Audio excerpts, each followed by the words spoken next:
It was just your typical Seattle day. Light and dark gray clouds intermingling together, sprinkling throughout the day, wind blowing near constantly. I was sitting in mine and Anna's office when the boss came in and dropped 2 huge boxes on my desk, nearly spilling my cup of coffee all over my keyboard. "Here, you and Anna are covering this case," he grunted. "Solve it. Fast." He walked out of the room and left me to the case. I wiped off the few drops of coffee that made it onto my suit. I sighed. You would think more boxes would mean an easier to solve case, more evidence, easier to find suspects, but no. Generally speaking, the more boxes the boss handed me, the more work I had ahead of me. My partner, Anna, wouldn't be pleased either. I sighed and sipped my coffee for a few, unfortunately short minutes, staring at the boxes in front of me. After much internal bargaining, I stood up and opened the first box and peered inside. It was full of DVDs, journals, crime scene photographs, physical evidence, hair, bits of flesh, nails, blood samples. This already looked like it was going to be one of the most gruesome cases of the year. I looked at the clock and decided to take the boxes home and organize them. I left the office building and walked out into the crisp autumn air. It struck me that not many people were out that evening. It was just after 5 o'clock. Shouldn't more people be getting off work? I reached my car, put the boxes on top of it, unlocked the door, and piled in. Put the boxes on the passenger seat of my beat-up car, and started the drive home. I got home around 5:45, after stopping to get some food for dinner. I made myself tacos and sat down in front of the television. I ate quickly, watched my favorite comedy show, King of the Hill. I would need something funny to get me through these boxes. I emptied the contents out into the table in front of me. I noticed there were photos from 3 different crime scenes, so I started organizing everything by victim. Why it wasn't done in the first place, I wasn't sure at that point. But as I started going through everything, I had an idea why. It was all so gruesome. No one would want to deal with this. Maybe that's why me and Anna got the case. We were the best detectives there, stomachs of steel. Everyone probably assumed we would be able to cope with it. Looking through it, though, I wasn't sure that we could. Wasn't like we had a choice, though. People were dying and Anna and I were assigned the case, so we had to end it. After organizing everything by victim, I started on the pile with the earliest dates. I picked up the first of many photographs and gulped as I examined the picture. What was left of the body was mangled, as if someone had been eating it, ripping pieces of its flesh off, tearing it to bits. The body was lying in a bed. The white sheets were soaked with fresh-looking blood. They were ripped in places like the person had struggled. I couldn't even tell if it was a man or a woman. The body was too destroyed. I thought it was a woman because the hair on the head was long. Everything was too mangled and bloody to tell. The chest was torn to pieces. The ribs were broken, sticking out. The heart was missing. 3 fingers were gone. The nose was gone. The eyes were lying on the floor. I could hardly bear to look. Not wanting to look at the pictures anymore, I picked up the journal they'd collected and put in the box. I opened it and flipped to the last entry. November 3rd, 2012, 8:50 p.m. I don't know how much longer I can take this. I'm scared all of the time, paranoid. Something's always watching me, opening my doors and windows whenever I'm asleep. I'm sure I've developed insomnia. I just can't sleep anymore. Oh God, someone help me. I'm going insane. Something's gonna get me. I just know it. Every day it's the same thing. I can't eat. I can't sleep. My mum told me to go get help. I don't want help. I want this thing to leave me alone. Oh God, I shouldn't have written this. Now I'm just more scared. I remember growing up, I was always scared of what was under the bed, behind the shower curtain, or waiting in the bed next to you, waiting for you to roll over. That heaviness that you feel when you so desperately want to look behind you, but you can't bring yourself to move. None of those were ever as terrifying as this feeling I'm plagued with now. I know I'm gonna die. Whoever reads this, you all know what I'm talking about. That overbearing paranoia and fear, or your own imagination when you sit in a dark room all by yourself. The writing was shaky, and specks of blood covered the page, like it had been opened while she was being murdered. They said they found it on the floor by the bed. I looked through some of the previous entries. A lot of the same paranoia, fear, opening doors and windows, feelings of being watched. I wondered what this thing was. Seattle is thought of as the hippie, coffee-drinking and pot-smoking city, but considering how relaxed everyone sees us as, there's a lot of crazy stuff that happens here. Washington is just serial killer central. At least, it looked like that was what we had on our hands. 3 killings in the same style, bodies torn to shreds, appearing to be eaten. I flipped to the first entry of the journal. November 1st, 2012, 11:36 a.m. My window keeps opening. They're closed when I go to sleep and open when I wake up. Maybe it's just an animal? A squirrel or something climbing around in the tree outside my window. I think I'll set up a video camera tonight and try and catch it. If I didn't have to wear these stupid earplugs every night, I could just wake up when it opens. It has a really bad squeak when you open it. If the baby would just stop crying long enough for me to get to sleep without earplugs, I could find out what's making my window open. Those damn neighbours. The first entry in the journal was only 3 days before the last entry. Things escalated quickly after that. All the rest of the entries showed panic and fear. She was terrified after that first night of filming. It's getting hard for me to handle this, even with the canned laughter in the background. I packed up the boxes, being careful not to look at those damn pictures anymore, and put the boxes aside. I'd just watch some TV for a while, take my mind off everything. I woke up the next morning on the couch. My apartment was cold. I stood up from the couch, sore from a night of awkward sleep. I took a shower, got dressed, and left for the office, calling Anna while I drove. She said she'd be there a little late, that she just woke up. I stopped at the Starbucks down the street from the office and got us both coffees. We really needed to get through all the contents of the boxes so we could start to think about who this sadistic killer was. I took the boxes out of my car after I parked and stacked them on top of the trunk. I put the 2 cups of coffee on top of them and carefully carried them to our office. When I got to the office, it was cold there too, colder than usual. I turned on the heat, took a sip of my coffee, leaving my suit coat on. Anna arrived 10 minutes after I did, and gratefully took the coffee. So, what do we have? She asked. I don't know if you want to know, I said, trying to sound lighthearted. Oh, please. She said, chuckling. We can handle anything. I sighed, and opened the boxes for her. I pulled out the pictures from the first crime scene and showed them to her.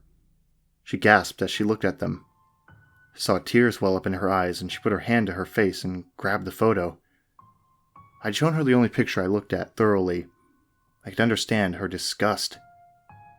What kind of sick freak can do this sort of thing to someone? She said, more quietly than usual. This psychotic nutjob stole her heart. He tore her to shreds. Who could do that? I don't know, Anna. I was wondering those same things last night, I said. I only looked at that picture before I couldn't do it anymore. After that, I started reading through the journal the first victim had been keeping. I grabbed it out of the box and opened it to the first entry. I read it to her, and the few from the second day where she was starting to panic. What do you think? Could it be her ex? whoever she and her ex are. She talks about something standing outside her window, so maybe he was stalking her. It's possible. Anna replied. But have all 3 of these victims dated the same man? I don't know. We kept going through the boxes. Hours dragged by all too slowly. We read the journals, all with no clues as to who this murderer was. We looked at the pictures, all so grotesque that we could hardly bear to look through them all. Every picture was of a different limb disconnected from the body and sprawled across the room, or bits of torn-off flesh and spattered blood around the crime scene.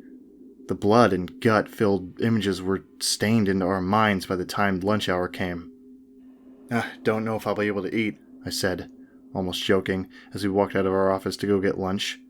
Anna laughed a little. I know what you mean. This is probably the worst case I've dealt with. Over lunch, we discussed theories, whodunit type theories, but none of them really made sense.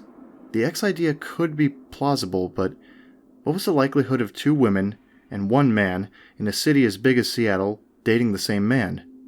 It could just be a serial killer, but why was he targeting these young people?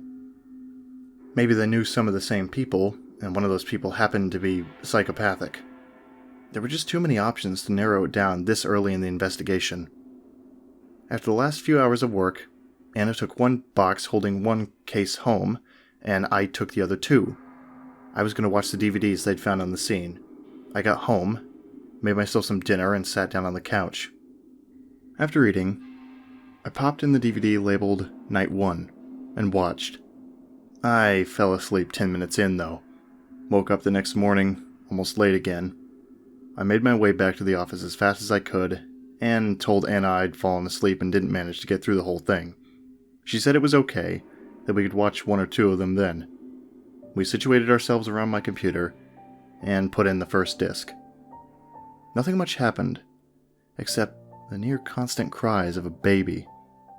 We fast-forwarded through the first few hours, but stopped when we saw something strange.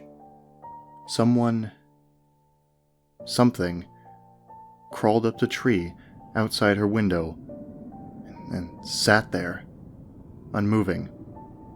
All we could see was a black silhouette of a strange figure.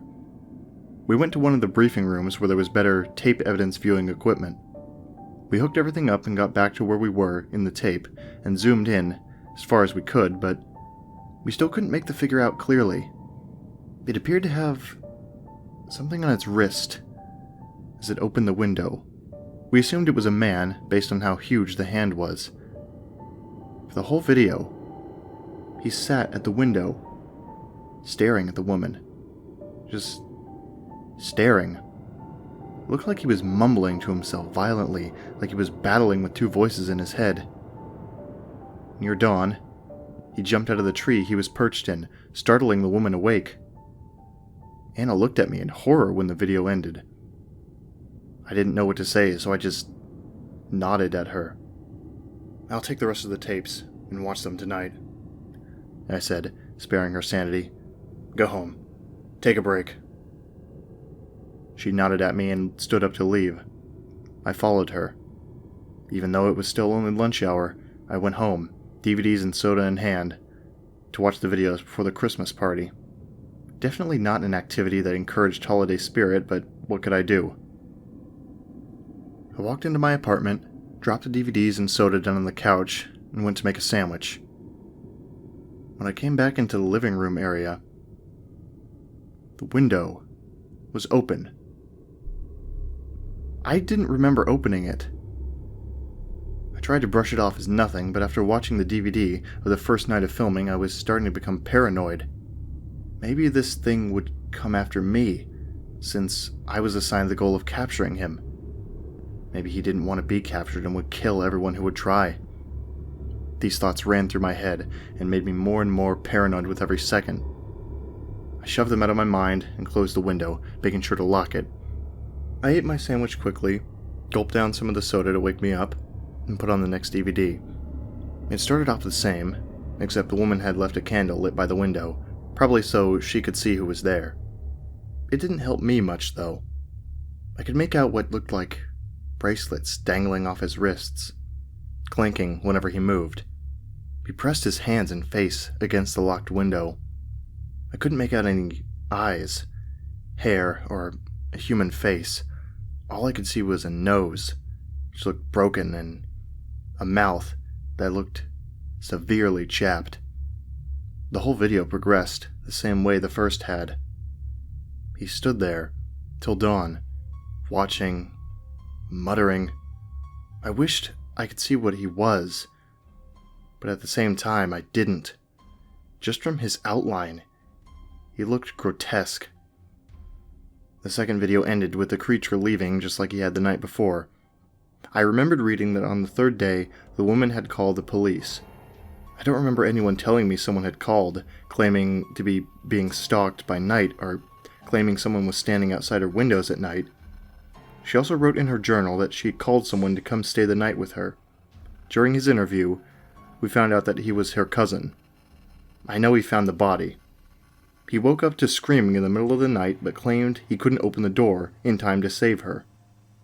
He was held as a suspect in custody inside a mental hospital. The incident had caused severe mental damage. He refused to discuss the event and only muttered to himself. He was the second victim this killer had claimed. I turned on all the lights in my apartment, becoming paranoid myself. Before I watched the next and last DVD, I opened up the woman's journal again and read through the entries she'd written on her last day. November 3rd, 2012, 5:17 p.m. I call the police. They won't help me. They don't believe me. They think I'm crazy. I tell them someone with something on its wrists and an ugly face keeps opening my windows and trying to open them even if they're locked. But they just say they don't care. I called Bill. I asked him to stay over tonight.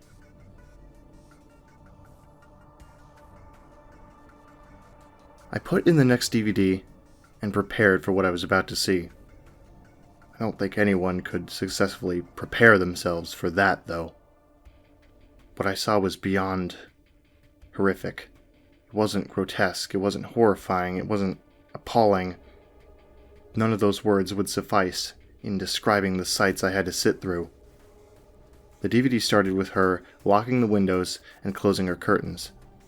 Her cousin walked into the room and reassured her, rubbing her arm.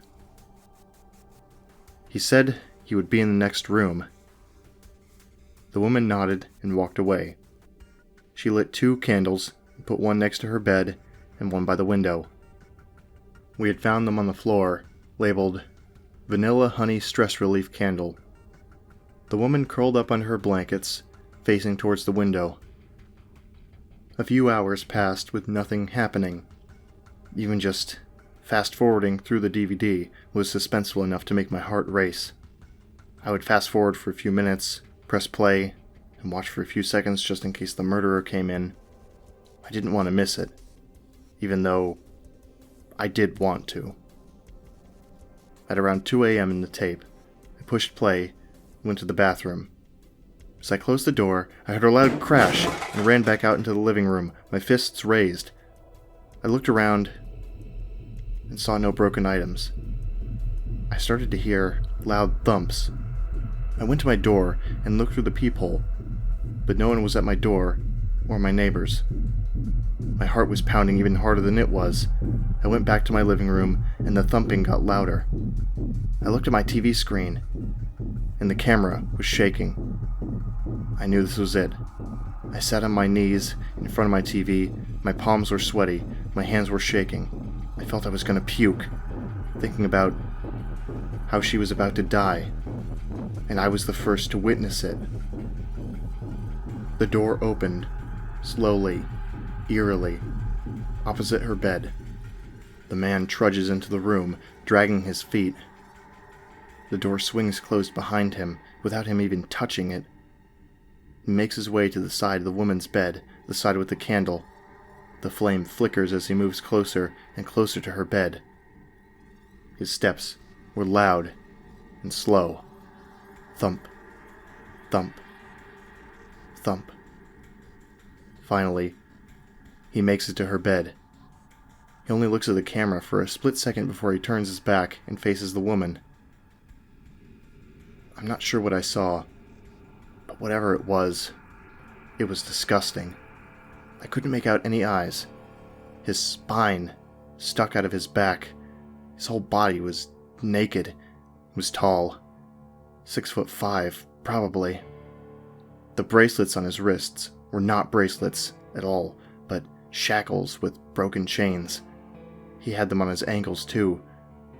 No one mentioned this was a rape murder, but with this naked man standing beside a woman's bed, what else would I think? As he stood there, I heard muttering in a low, menacing voice. I couldn't make out what he was saying. He bent over, slowly, eerily, and lifted the woman's hair, smelling it deeply. She started to wake up and rolled over, mumbling, Bill? What are you doing?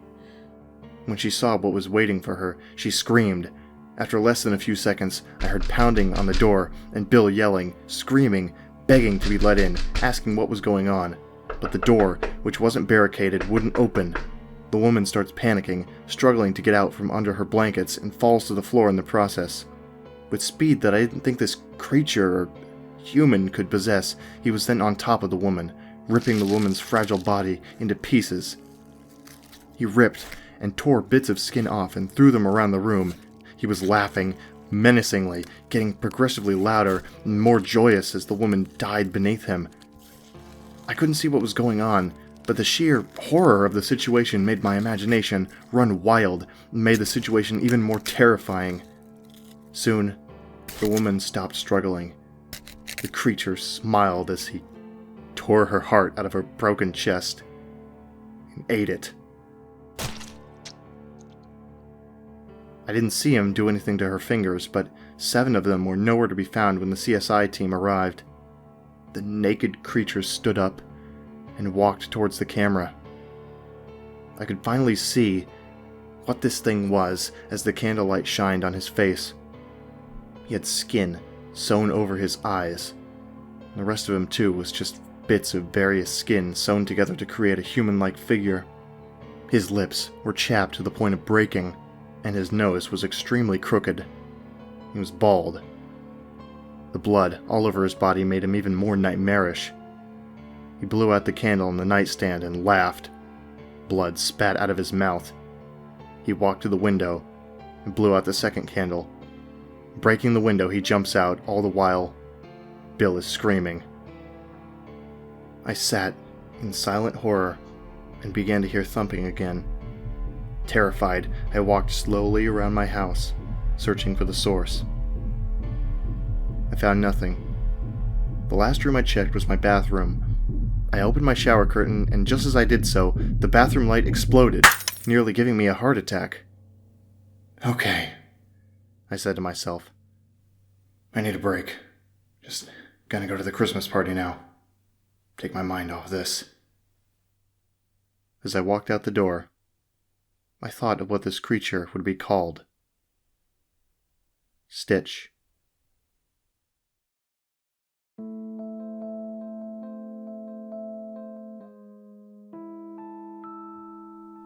I came home from the Christmas party unwillingly. I would have stayed at Anna's, but her parents were in town. My little apartment was not nearly as welcoming as it used to be in the days before this Stitch creature came around. I keep thinking I'm hearing thumping, or windows opening, and it's freaking me out. But I came home anyway. Maybe I just needed a break from the case. Yeah. For Sunday, Monday, and Tuesday, I didn't touch those boxes once. The boss handed me a couple cases of convenience store robberies that were easier to solve than a game of Clue. It was a nice distraction from all the gruesome imagery I'd been forced to see those past few days. But unfortunately, Wednesday had to come, and Anna wanted to work on the case. The sooner we start working again, the sooner it'll be over, she said, trying to convince me to work with her. I sighed and put the coffee I was drinking down on my desk. Anna had put all the second victim-related evidence on a table in a conference room. It was the first victim's cousin, the man who'd stayed with her the night she was murdered, Bill. I looked at the pictures of the crime scene first. He'd been killed in his room at the mental hospital we'd been holding him at. The scene was just as bloody as that of his cousin's, if not more. The walls were covered in bloody handprints and the bars on the windows weren't bent, meaning Stitch must have found another way into the building. There were 2 beds in the room, one for Bill and one for his roommate. Both were messy and blood-stained. The red stood out vividly on the pristine white sheets. When I got to the pictures of his body, there was only half. His legs were lying on the floor, bones sticking out and sitting in a pool of his blood. His white hospital clothing was no longer white, but blood red, like Snow White's lips. My hands began shaking as I looked at more and more pictures of his mangled and missing body in the blood-soaked room. I felt my heart beating faster, like I was panicking. I don't know why, though. Why should I panic? Stitch couldn't find me. So what do you think we should do? We don't really have any leads on who this guy is. Anna said, bringing me out of my terrified state. I pulled myself together so I wouldn't scare my partner. I don't know, I replied. Honestly, I didn't want to keep working on this case, but what choice did I have? I couldn't just leave Anna to handle it by herself, and I couldn't convince the boss to let us do something else. When a case got to us, it was because no one else could handle it and solve it. We were the top. I guess that's what comes with being the best detectives in the office. Some detective I am, though, can't even look at the pictures without shaking. I've been having nightmares, too. I was thinking maybe we could go interview the mental hospital staff who worked with Bill. We should probably go over the security tape footage and journal entries first, though. Didn't they diagnose him as having PTSD? Anna said. Yeah, I only took 2 psychology classes in college, but I remember that with post-traumatic stress disorder, a lot of the times, therapists will tell their patients to relive the event a lot of times, so it won't cause them that overbearing stress. So I imagine that's what his journal will be full of. Just retellings of the story to help ease his anxiety, but I don't know. We probably should look through it, I said. I secretly hoped she'd watch the videos on her own and let me deal with the journals, but knowing her, knowing our jobs, that wasn't likely. Do you want to look at videos or journals first? She asked. I shrugged and took a gulp of my now cold coffee. Let's do this then, I said. God damn it, I thought to myself as she put the 4 discs into 4 DVD players. They were all different cameras from the same period of time. For a while, we just fast-forwarded. Bill stayed in his room, writing feverishly, while his fellow hospital patients wandered from room to common room. He only left when a nurse came to bring him to his therapy session with the leading psychiatrist of the hospital. As it started to get dark, the patients made their way to their rooms. Bill's roommate walked into their room. Bill was still writing in his journal with a painful expression on his face. His roommate looked at him, concerned. There was no sound, but we saw him say something along the lines of, "Are you okay?" Bill looked over at him and told him to shut up before that thing found him too, or something. His roommate looked away and leaned against the wall his bed was against. He played with his thumbs for a while. Meanwhile, the nurses wandered the halls, locking the doors for the night, making sure everything was okay. After about 20 minutes of that, Bill and his roommate laid down for the night and fell asleep. It was dark, and we couldn't see much. The camera started turning to static, and the images on the screens kept becoming distorted. The screens all blacked out, and we were waiting for anything to happen. When the image returned, Stitch was standing in the middle of the hallway. He trudged down the hallway, looking through every room's door window to see if Bill was there. While he systematically wandered the hall, Bill sprang to life and rushed from window to door and back again, looking for what woke him. Stitch stopped looking for Bill and appeared to sniff the air. He took a couple big sniffs and turned his head. His face was looking towards the camera. You could see his teeth. His mouth wasn't fully closed. His teeth were vile, black and yellow and green and every color that teeth shouldn't be. He opened his mouth and a little bit of blood fell out. He kept moving his head back and forth, as if he was listening for something. He walked straight to Bill's room with determination in his steps and opened the door without touching it. Bill screamed, waking up his roommate. Bill flipped over on his side, springing off of his bed. He grabbed what turned out to be his writing pencil. The cameras began to turn to static and cut out again.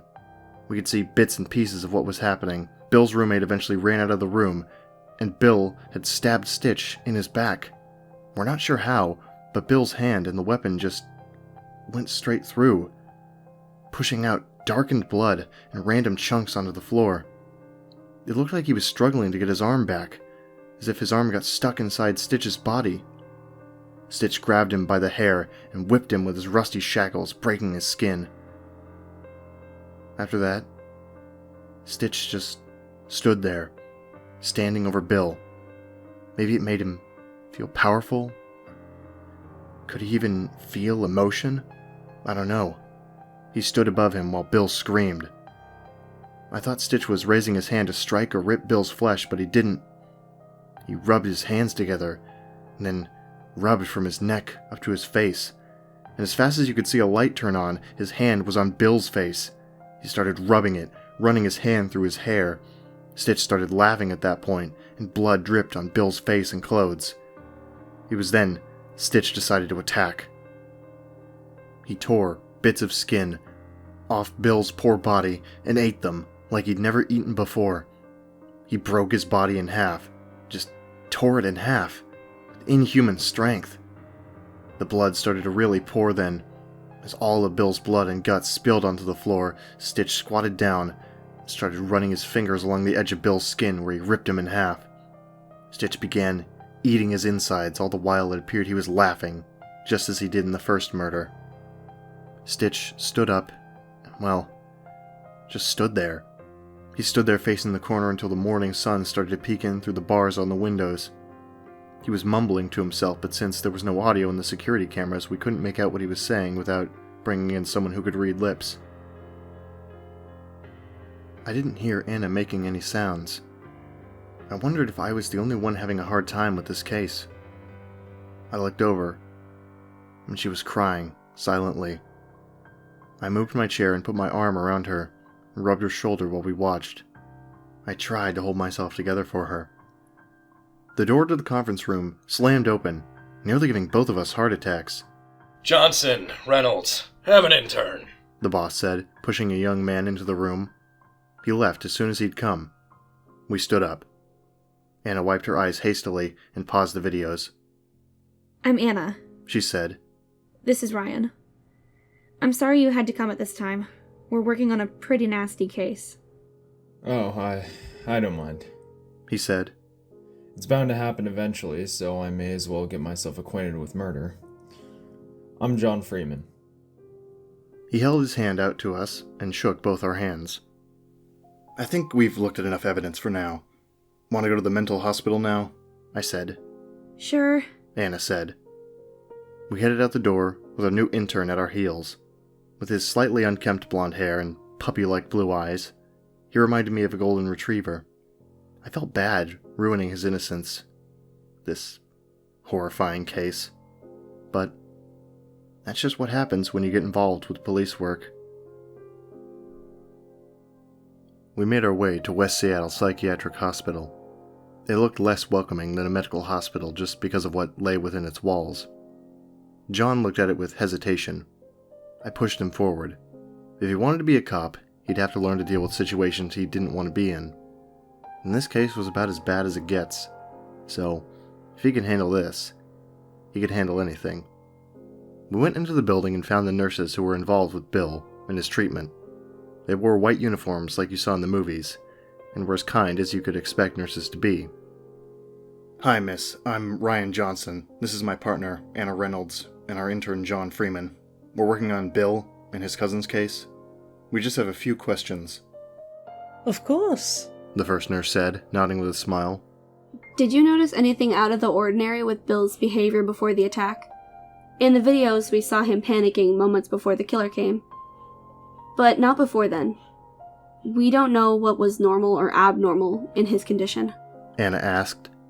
Well, he was always very agitated, always writing in his journal. The doctor told him to write his story down at least once a day, but he did it almost constantly. We think maybe he was desperate to get better or get out. He kept saying he needed to keep moving or else that thing, as he called it, would find him. The second nurse said. Anna wrote some notes down. But you didn't notice anything abnormal? I asked again. No, sir. Nothing. Just as usual behavior. Did you see anyone lurking around the building at all? Like before the attack or in the days preceding it? I asked. No, sir. Or if the killer was here, he was very good at hiding it. The first nurse said. Did you see which way the killer went after the attack? I asked. The nurses both became quiet and turned a little pale. No, sir.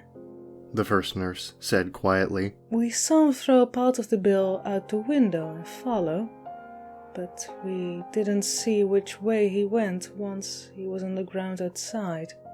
Thank you for your help, I said, even though they really hadn't given us anything useful. They nodded. Of course. Anytime.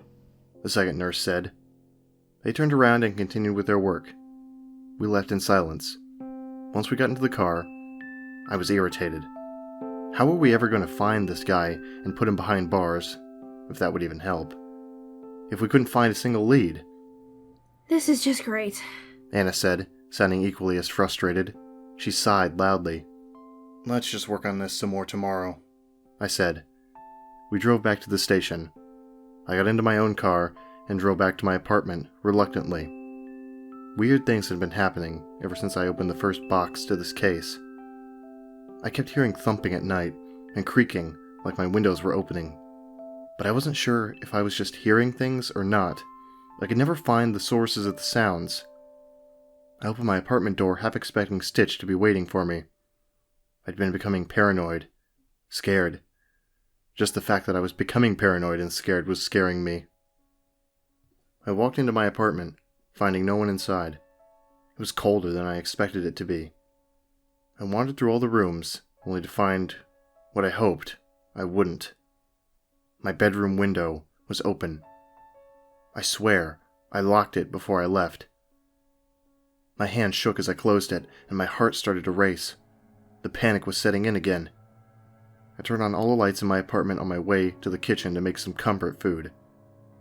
I made a giant sandwich, grabbed a can of soda and some chips, and walked into the living room. Desperate to take my mind off that god-awful case, I turned on the TV and put on a funny movie, Anchorman to be exact. I always loved Will Ferrell. I ate my food, and soon my mind was far from the case. Until I heard the thumping. Thump, thump, thump, thump. It rang in my ears, echoed in my mind, until I couldn't take it. I ran to my bedroom and grabbed earplugs out of my bedside table. I shoved them into my ears to stop that thumping. My window was open again. I still heard the thumping, the goddamn thumping. My heart was racing, my palms were sweating, and my hands were shaking so hard I could barely grab the phone. I dialed Anna's number as quickly as I could. Hey. She started. Anna, can I stay over tonight?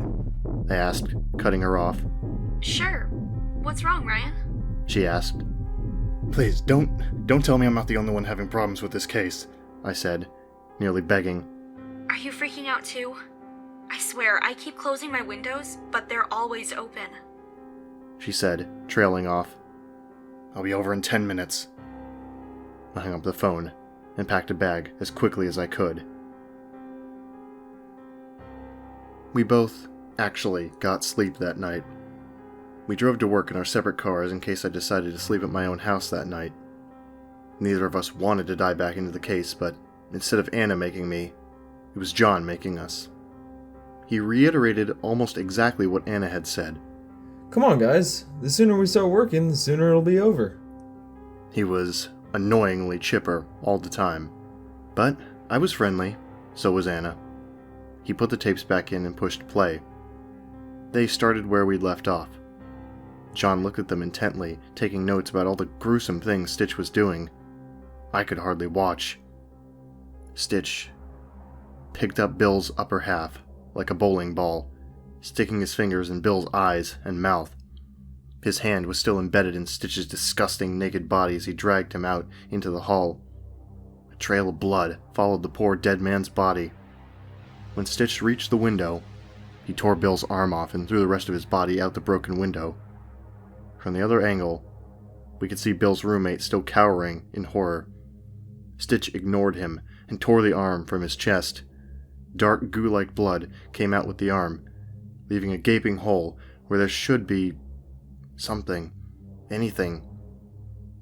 He didn't even seem to care. He put Bill's hand in his repulsive mouth and ate 3 of his fingers. I imagined the sound of crunching bones and shuddered. He smiles at the camera as he eats Bill's remains. His teeth were rotten, his lips were still bleeding, his eyes still covered in sewn-on flesh. The video cut out again, and when the image returned, Stitch was gone, and Bill's arm was on the floor. His roommate was crying. I looked at Anna, who looked back at me. Maybe you should just live with me for a little while. I'm too scared to live alone, she said quietly. I was glad to know I wasn't the only one scared out of my wits. Maybe the 2 of us together would be enough to keep Stitch away. We'd start looking at victim number 3 soon, after we'd had some time to regain our sanity.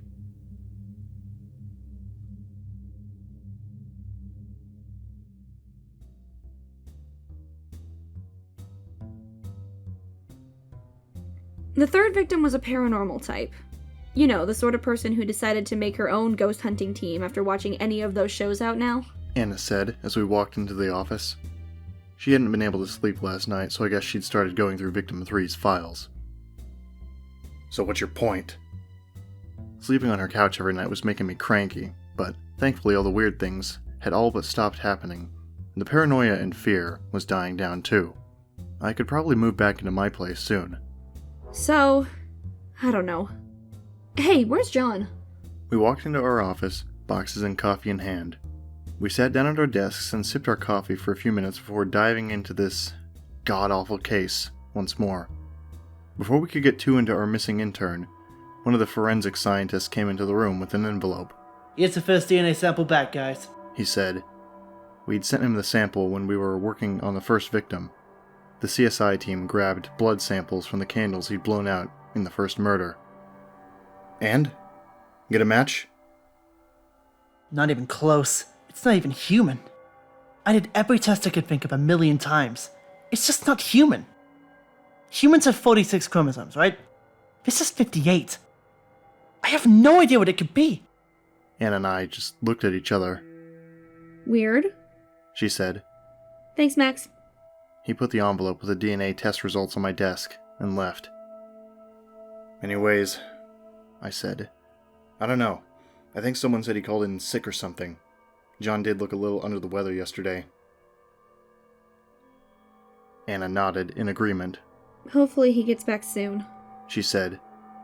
Anna and I went back to the pictures of the 3rd crime scene. It was all the same. Blood, guts, unbelievable gore. I still wasn't used to it, though.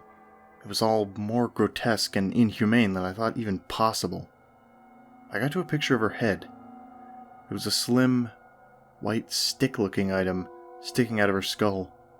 Her hair had dried blood all over it. Her eyes sat there, open and unseeing. Well, one of them at least, like that of a porcelain doll, watching you as you sleep. From her mouth, blood ran down her cheek onto the ground. Her head sat in a pool of her own blood, but the bone-appearing item stuck into her head was pristine. Pure, unsettling white. I showed it to Anna. I think that's in the box, she said, pointing to the stick. Forensics determined it to be a bone. I shuddered. Anna dug through the box and took the bone out. I took the bag from her and looked at it. Forensics is always careful to not disturb the way the evidence was found. And even with that care, it was disturbingly white. "Let's just watch the video and get it over with," I said. It can't be that bad. Anna said. We've seen 2 of the most brutal and horrifying murders already, and this victim has most of her body parts still intact, unlike the first 2. "I guess so. I just don't want to have to look at pictures of dead people anymore.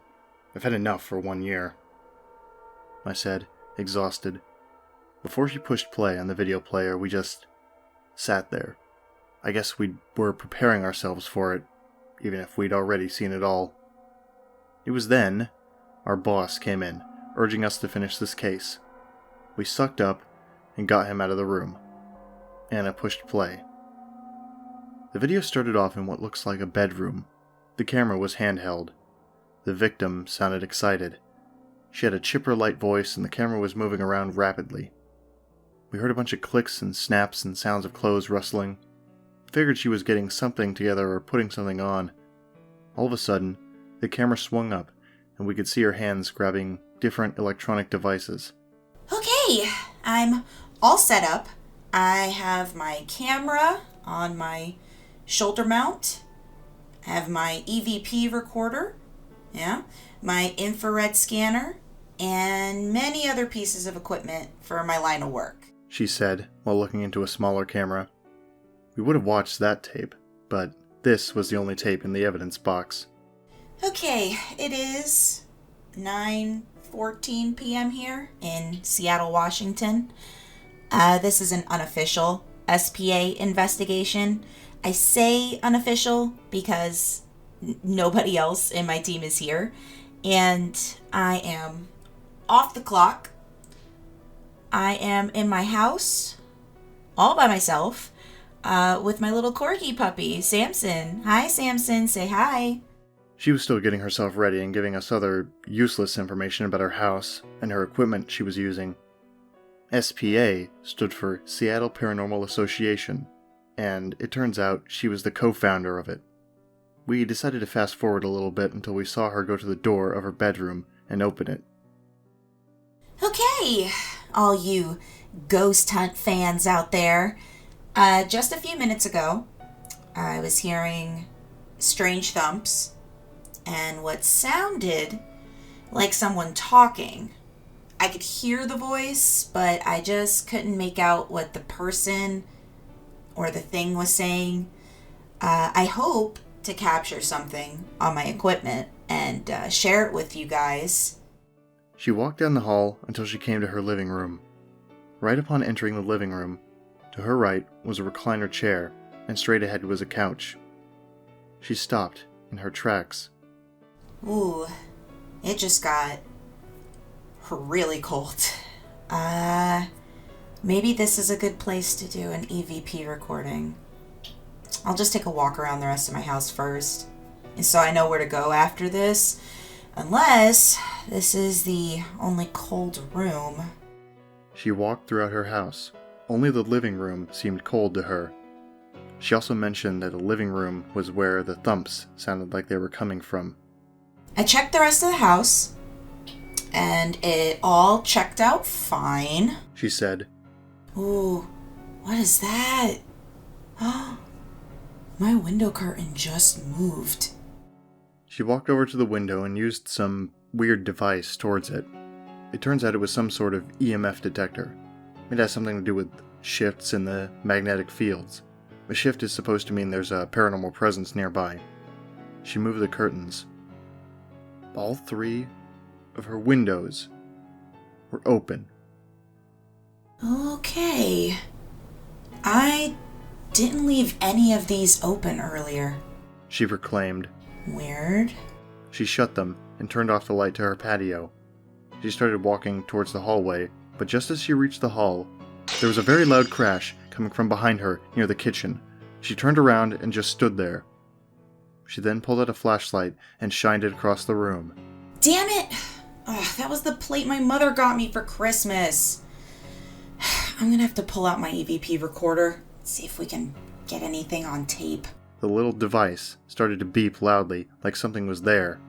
She pointed her camera in all different directions and started to breathe heavier. Oof, just got colder. Even colder than before. I'm gonna do an EVP now.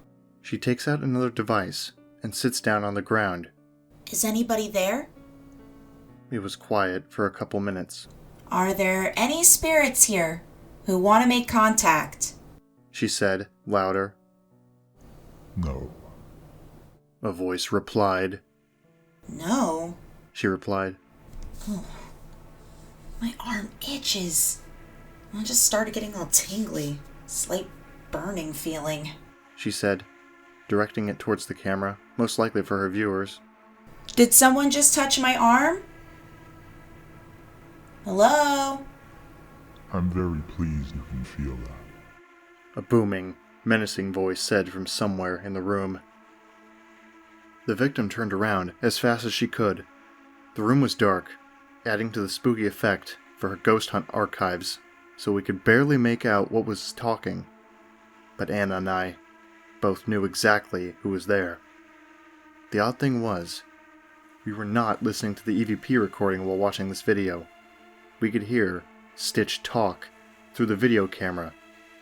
At least now, we know more about this thing. We know he's very real. Not a ghost, or demon, or anything else supernatural. Were you the entity that opened my windows and made the thumping sounds? She asked in a trembling and worried voice. That itch you feel, it's rather interesting you would feel an itch. Stitch said. Why? She asked. That is the part of your body I was looking at. I wish to eat it. And all of a sudden, as loud as I've ever heard someone yell in my life, loud enough to knock the victim back on her heels, Stitch said, And I intend to. Who are you? The woman asked, her voice shaking. I am known as Buell in the Netherlands, Carnifex in Latin, Purveli in Finland, Bortel in Norway. I have many names. I have killed many people, at least 10 per country. You will be my third here. I am your worst nightmare, ma'am. I would run. As he was talking, the woman took something out of her pocket. It was later found to be holy water. She opened the bottle slowly and tossed some of it in the direction of Stitch. Stitch laughed. The woman got up off the ground, turned the light on, and started backing up to the front door. We saw that the holy water had melted some of Stitch's skin into the shape of a cross. It was burned into his skin like he'd been freshly branded. It was red like you'd expect a burn to be, crusting. Other than the melting flesh, it didn't seem to affect him. While the woman was backing away, we saw Stitch swinging his chains at her. They wrapped around her arm, tore into her skin. The crunching sound was disgusting as her arm was torn out of her socket and the skin was torn off. The camera landed on the ground. We heard chains clanging and the woman screaming, and then we saw her. Her arm was gone. Blood was pouring everywhere, and we could see her shoulder blades sticking out of her broken, bloody flesh. The woman screamed and screamed while Stitch laughed and laughed, getting slowly louder like he always did. While she was lying on the ground, Stitch towered over her. She tried to crawl away, but grabbed a piece of the previously broken dish and tried to use it as a weapon. She stabbed it into the first place she could get it, his arm. But it just went through him. Chunks of blood and guts came out of the other side of his arm, dripping and plopping onto the ground. It was gorier than I thought possible. His blood was dark and crusty, rotten. As it oozed out of his arm, he laughed. He got some of the blood on his fingers with those awful dirty nails, shoved the blood into the woman's mouth. You cannot hurt me. He chuckled. As if to prove his invincibility, he shoved his hand into his chest and ripped out one of his ribs. The bone we'd found in the evidence box, we assumed. The woman screamed in terror. Why? Why are you haunting me? She said. I'm not haunting you. I'm going to kill you. Shoot you to bits and use your flesh to complete mine. Stitch responded. Are you a ghost or a demon? She said. Her voice was shaking. No, I am real. I'm the one who makes people scared. Stitch started to say. I don't hide under beds or in closets. I watch you. I like to see my victims' faces while I study them. He paused and looked at her. He smiled. You're scared. I can smell it. I can taste it so clearly. He stroked the spot her arm used to be and licked the blood off his fingers. She tried to escape again, but Stitch shoved his fingers into her eyes and held her head like a bowling ball. She kept screaming. Stitch laughed, louder than she screamed. He took his fingers out of her eye sockets and took his torn-out rib and stabbed it into her skull. Her head fell to the ground. Adding insult to injury, Stitch shoved his hand into her chest now and ripped her heart out. Ate it. Then he stood up and grabbed her torn-off arm. He sticks her fingers into his mouth and bites them off. Sound of bones crunching rang through our ears. I could hear Anna shuddering next to me. Stitch wasn't done. He took the fingers out of his mouth and stuck them into the woman's mouth. He left, leaving the woman on the floor. Her head was rolled to the side and what was left of her eyes drooped to the ground.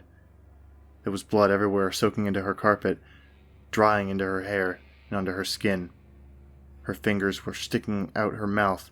Her nails were broken from the struggle. I looked over at Anna. She looked like she had been crying. She acted like she could handle all this, but I didn't think she could. I'm going home, she said. She stood up and left the room quickly. I didn't blame her. If I could escape this case, I would. I guess I will too, I said. I thought she needed some time alone, so I decided to go back to my house. Before I could leave, though, John ran into the office, disheveled. Sorry I'm late, he said. Late? I said. It's 3 o'clock, John. You may as well just not have come in. I know, he said. But I found something I thought you should know. Where's Anna? He was talking quickly, like he was panicking. She went home early. Well, spit it out, kid, I said. I didn't really want to hear what he was about to say, but the information could help us stop this guy, so I listened. He's killed more than just 3 people. He's killed like 100 at least. Probably more. He's known all over the world, like in old folklore. You know how Hansel and Gretel is supposed to scare children into being good? I think that's what Stitch was supposed to be. He got different names all over the place, but they all translate to executioner. Buell means butcher in Dutch, but same difference. I thought this guy sounded familiar, and in college, I took a class in mythology and folklore, and we talked about this guy. He said. He kept moving his hands all over the place, and could hardly stand still in the doorway of my office. He graduated top of his class at Harvard. I figured I should trust the things he was saying. I took feverish notes so I could call Anna later and tell her everything. I don't know if this is something we can stop, Ryan, John said, distraught. Why? I asked.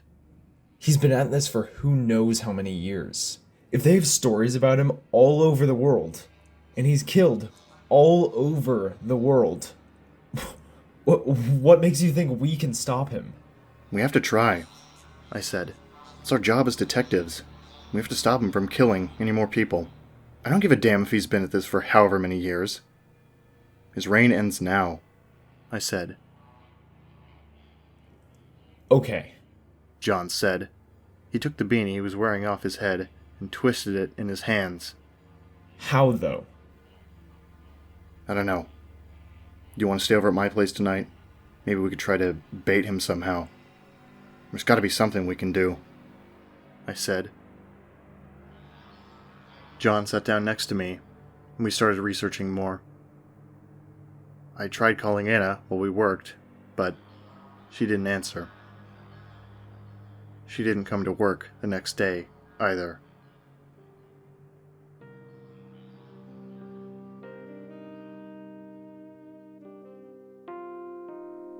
John came over to my place after work. We decided to do a little investigation, or experiment, if you will, alone in my apartment, and a little research. If we could even find anything about this thing. We left the office around 5 p.m. and met up around 8. We just hung out for a couple hours, playing video games, making some food, talking about the zombie apocalypse and what we would do to survive. Just guy stuff. It was a nice break from the case. We started doing research around 11 and ended up in the deep end of the internet, places I've never been to, but in the back of my mind knew existed. You know those sites. Everybody has that wonder of how deep and twisted the internet is. Well, most of those ideas you all think of are true. But I'm not going to give any website addresses, so don't ask.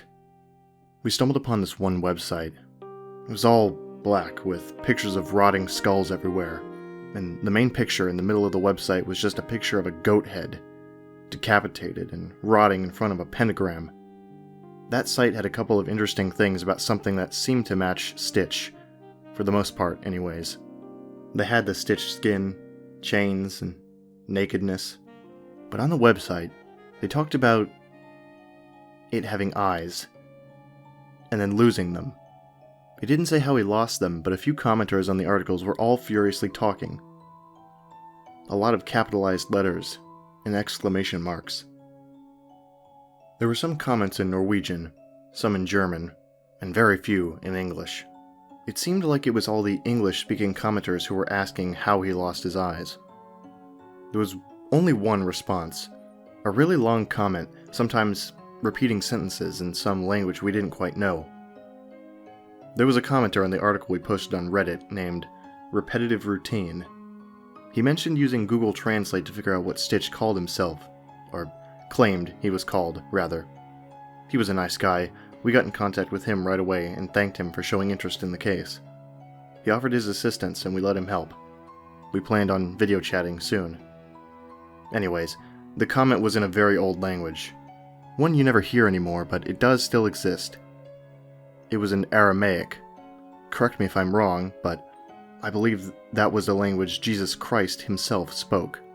That old of a language. Not just old, but ancient. We got in contact with a world language expert that I know from college, who now works for the military. We asked him what the commenter was saying, but he couldn't make out that many words. He said it's much older than we thought. He made out something about the thing enjoying self-mutilation. He would poke his eyes with his fingers, over and over again. He would pull on his eyelids in all directions, peel his skin off with a knife, shave his head with a razor, leaving scars and gashes all over his bald head, like he was some kind of masochist. It also talked about the thing cutting the skin to his knees off and hitting the kneecaps with a hammer. That was all he could get out of it. Other comments in German talked about him getting sexual pleasure from harming himself and others, ultimately leading to the death of his poor victims. He enjoyed taking their body parts and making disfigured bodies out of them. He would claim to be married to them.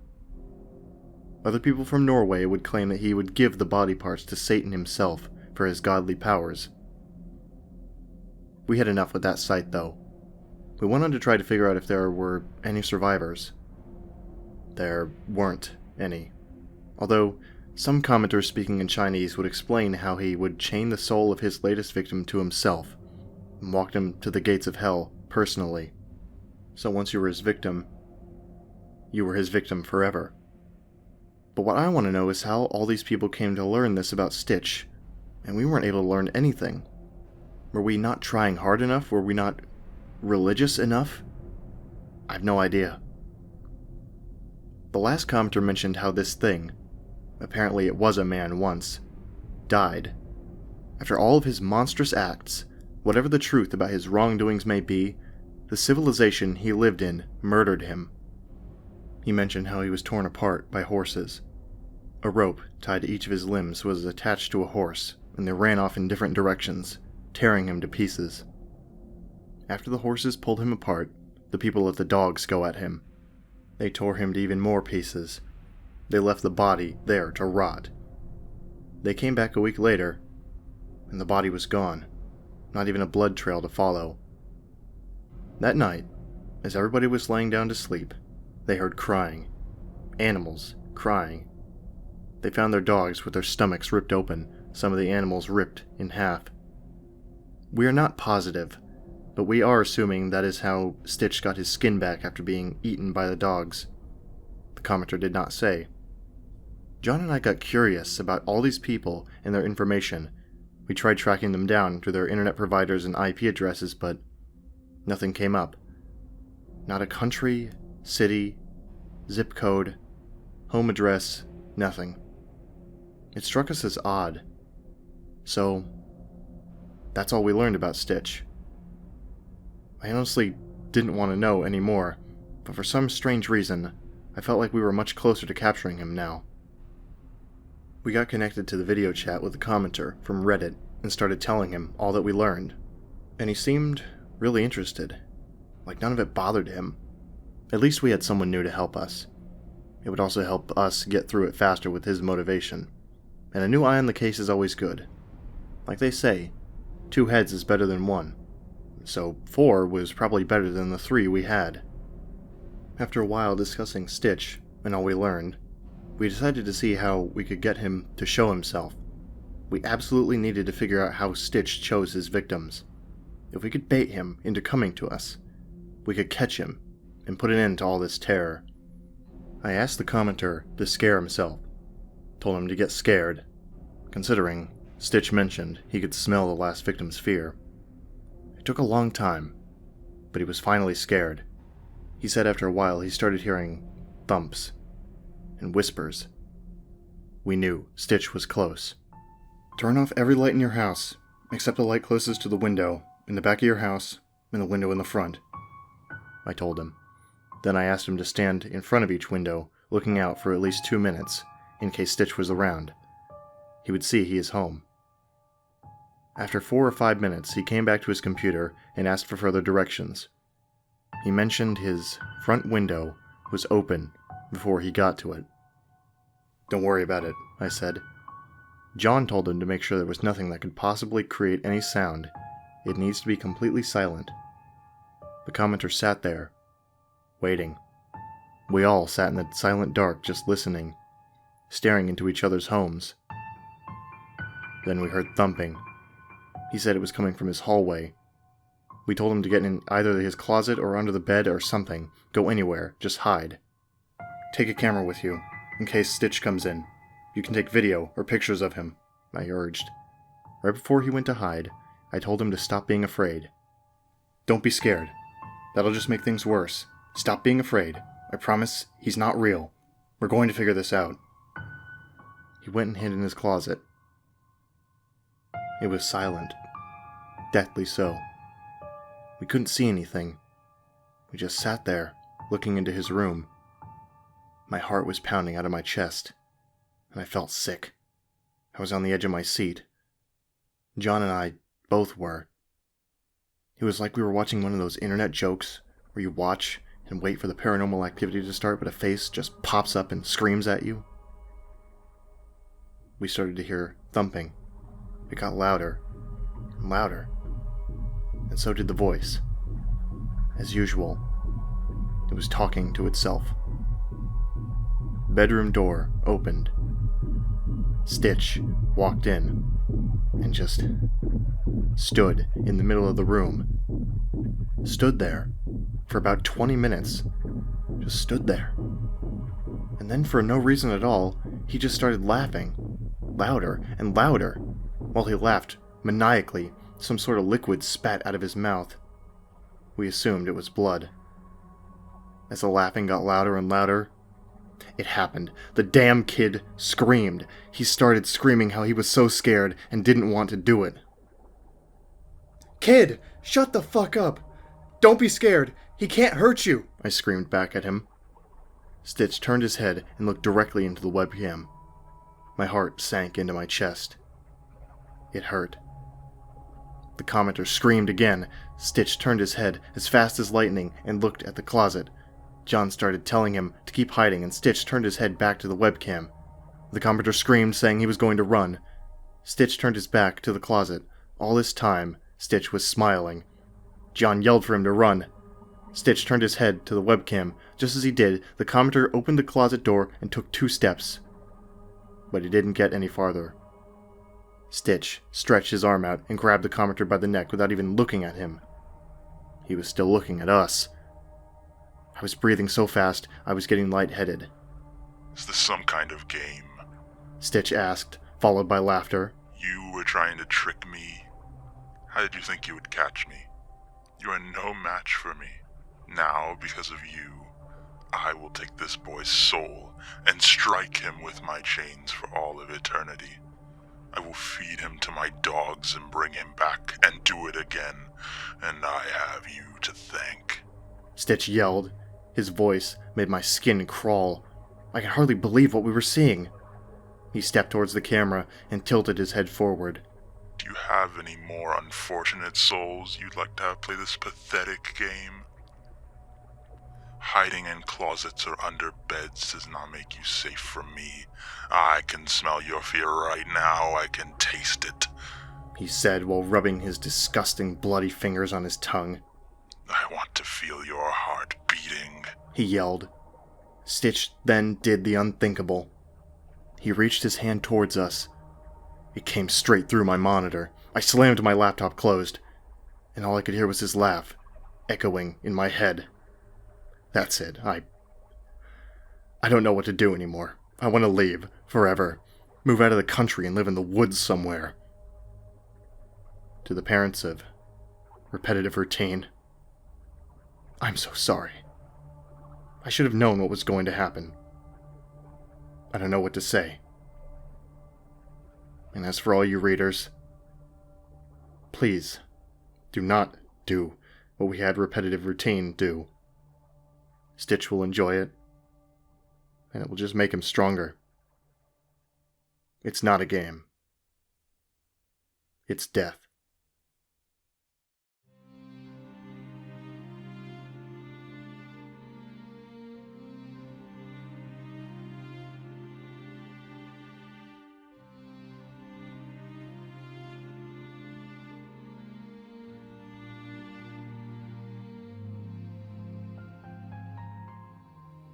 December 30th, 2012. I just woke up and thought I should write this down before I forget. I haven't been sleeping that much lately, which is why I'm just now waking up. The paranoia and fear is just getting worse as the case goes on. I had this really weird dream. I was in a field, just a field like you would normally think of when you think about fields. Trees everywhere with shrubs at their bases. There were some deer off in the distance, and I could hear birds chirping. The sun was shining. As I stood there thinking about how this would be a good place to come and think, I started thinking about my childhood. I used to come to a field just like this and play with my dogs. They loved to play fetch in the grass. When it was really tall, they loved to sneak up on me or leap over the grass like gazelles. I thought it was a dream about that, but as soon as the sun vanished and the clouds covered the air, I knew this was no dream, but a nightmare, and not one that was about my dog-filled childhood. When the clouds covered the sky, the plants all died. The trees lost their leaves, the grass turned brown, the flowers wilted where they stood, the deer dropped dead, and the birds fell from the sky. There was a smell in the air that I can't even begin to describe. It was so disgusting, beyond disgusting. Like rotten flesh and rotten eggs and rotten milk all combined together. I watched as all the deer dropped to the ground, and I ran to them, thinking there could be a way for me to help. But when I got there was nothing I could do. Their flesh was already rotting, and parasites had already come to eat the meat off their bones. Suddenly, I heard a loud, low groaning sound. It was coming from all around me. It sounded like it was coming from the trees. I couldn't escape it by running. It just got louder and louder the longer I was in that field. I saw some concrete stairs going into the ground. I watched myself run. It kept switching from first-person view to third-person. It was really disorienting. I kept going towards the stairs, and then hurried down them. At the bottom of the stairs there was a beat-up wooden door. Something told me I shouldn't open the door, no matter how badly I wanted to escape that groaning sound.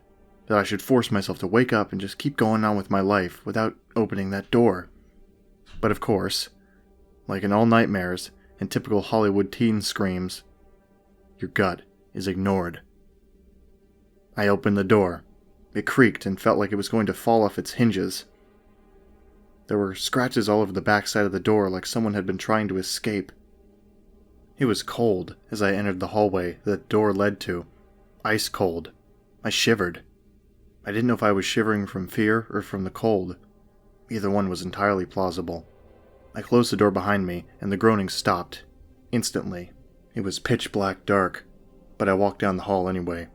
I tried to move quickly, but my feet felt like they were made of lead. Felt like each step took 5 minutes. It was driving me crazy. I put my hands on the walls to guide me. I felt inscriptions on the wall, but I couldn't tell what they said. I patted my pockets to see if my cell phone was there. It was, so I pulled it out of my pocket, and when I went to open it to shine light on the wall, it shocked me, and I dropped it. I winced and shook my hand to get the pain to stop.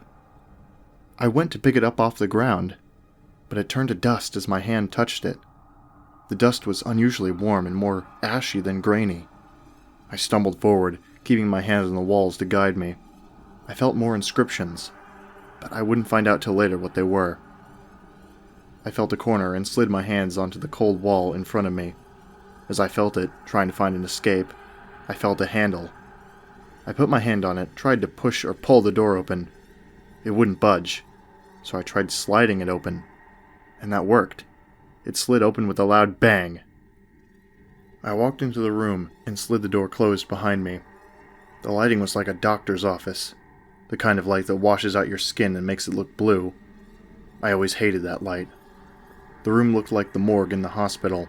In the middle of the room, there was a metal table, shiny and eerily clean, like it had never been used. Along the walls, there were drawers you put dead bodies in. The room smelled strongly of sulfur. Next to the table, there was a little cart with various surgery tools on it. I walked towards it carefully. Every step I took was deafening. I got to the table and picked up the first tool I saw, a striker saw. My dad was a coroner, so he would always talk about that stuff over dinner, which I really didn't appreciate. The only time I put up with it was when I was doing an internship for him, when I was trying to decide what part of the police world I wanted to join. I started thinking about how I had to watch him use various saws to cut ribs open to get to the heart. I remembered the blood everywhere, and dropped the saw on the ground, forgetting I was holding it. It hit the leg of the cart, and all the tools just fell onto the ground. The metal clanked against the tiles on the ground. The sound was just as deafening as my footsteps had been. When the sound stopped, I started to look around the rest of the room. It was back in third person. I watched myself wander around the room.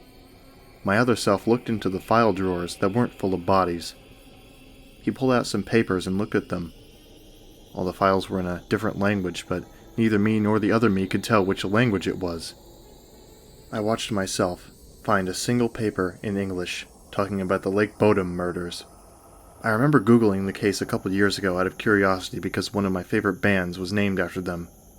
No one ever found out who committed them. Maybe Stitch was behind those attacks too. Then suddenly, I was back in first person. As soon as I oriented myself, I started hearing banging and moaning. I looked around the room and saw the body drawers shaking. I heard people pleading to be let out, moaning and groaning, begging. I started panicking and ran to the corner. I sat on the ground and covered my ears and closed my eyes, hoping against all hope that the sound would stop. And it did. It wasn't a good quiet, though. It was a scary quiet. Eerie.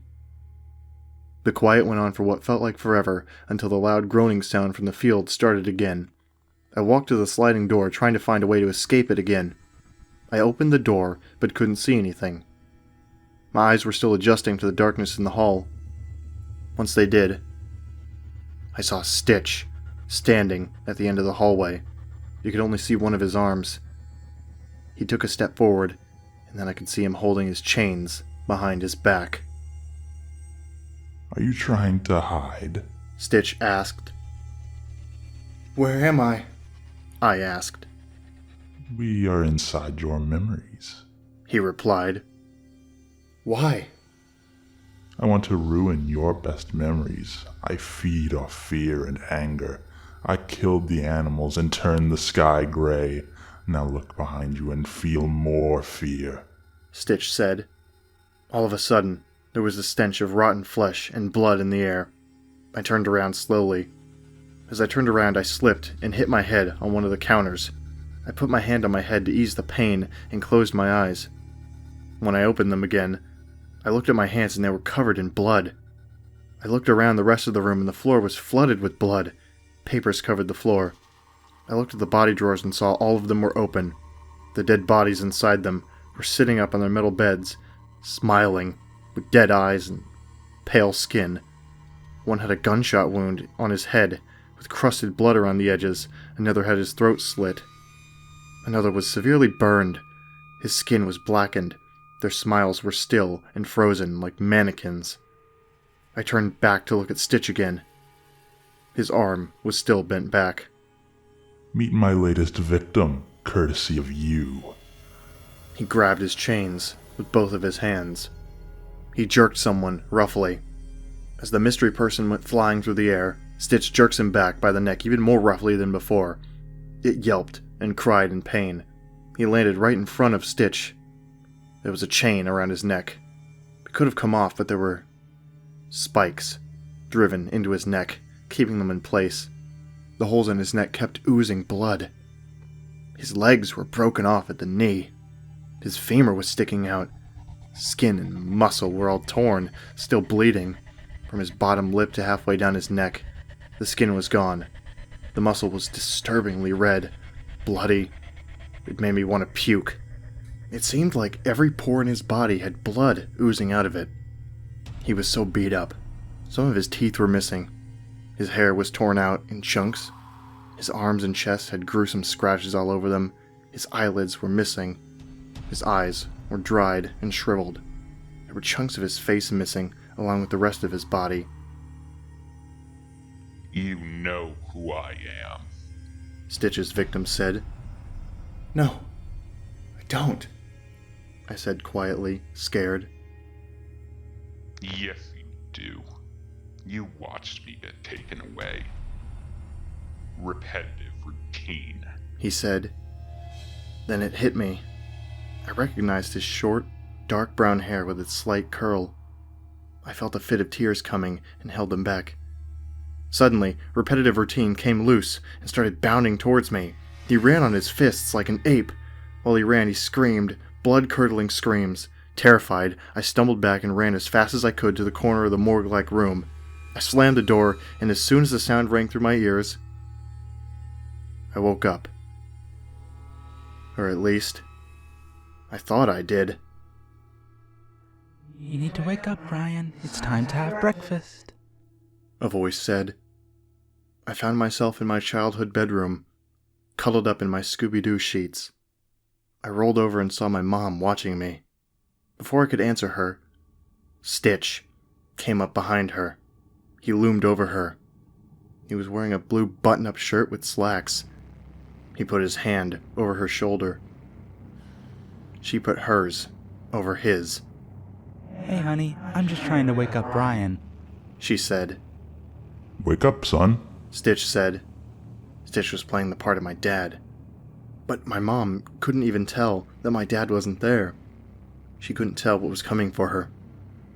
Naked again, Stitch tore her skin off in one piece and danced with it, laughing. I was left frozen in terror. And even with her skin missing, my mom just stood there, smiling. After a little bit of dancing, he tore her skin in half. The back of her landed on the floor, and he held up the front in front of him. He put his eyes where hers should be, wore her like a mask. Good morning, baby, he said, mocking my mother's voice. He stuck his tongue through her lips and wiggled it around at me like a child, and started laughing again, even louder. All the while, my mother was standing there, all meat, just looking at me. Stitch dropped the rest of her skin on the ground and grabbed her veins from her ankles and wrists. He wrapped them together and swung her around, her feet touching her hands. As he swung her around, her blood splattered all over the room. It flew into my face, and I nearly threw up. I tried to get up off my bed and run away, but before I could reach the door, Stitch pushed me against the window. A piece of broken glass cut my back, leaving a huge scratch. I woke up for real then, drenched in sweat. I went to the bathroom before I started writing this. There's a scratch on my back. I'm gonna go to the hospital now and get this checked out. I just thought of this. My dad's still alive. Why was Stitch pretending to be him in my dream if he's still there? Maybe I should go stay with him for a while. I know you guys have been wondering about Anna, too. I still haven't heard from her. It's been a while now. Week and a half. I'm starting to get worried. She won't answer her phone. Her emails. There isn't even anyone there when I go knock on her door. This is getting distressing. What should I do?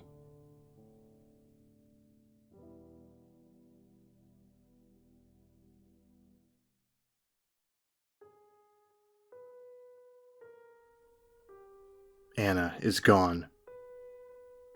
After days of emailing her, calling her house, and even knocking on her front door, I finally got an answer.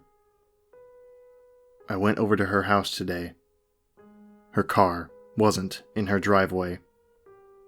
Also, the curtains weren't closed, so I decided to look in. I put my face against the glass and cupped my eyes with my hands. There was nothing in the living room. It was empty. I then tried to call her cell phone. It went straight to voicemail. I really hope her voicemail is not the last time I'm going to hear my partner's voice. Can you imagine how that feels? I'm being left here with John, and even John is acting weird on me now. He seems withdrawn and quiet, not as chipper as he was when he first got to us. John doesn't want to do this anymore. Neither of us do. Nothing else huge has happened since my dream. I still hear knocking, and sometimes quiet chuckling in the distance. I'm planning on going to my dad's house soon. I'm still trying to figure out why Stitch was acting as my dad in my dream, and why my mother didn't notice it was a monster. I can't get the sound of my mother's skin getting ripped off of her out of my head. The tearing of veins and tight skin splitting, it's driving me crazy. If I'm not listening to Stitch laughing in my head, it's all the disgusting sounds I've had to hear the past month.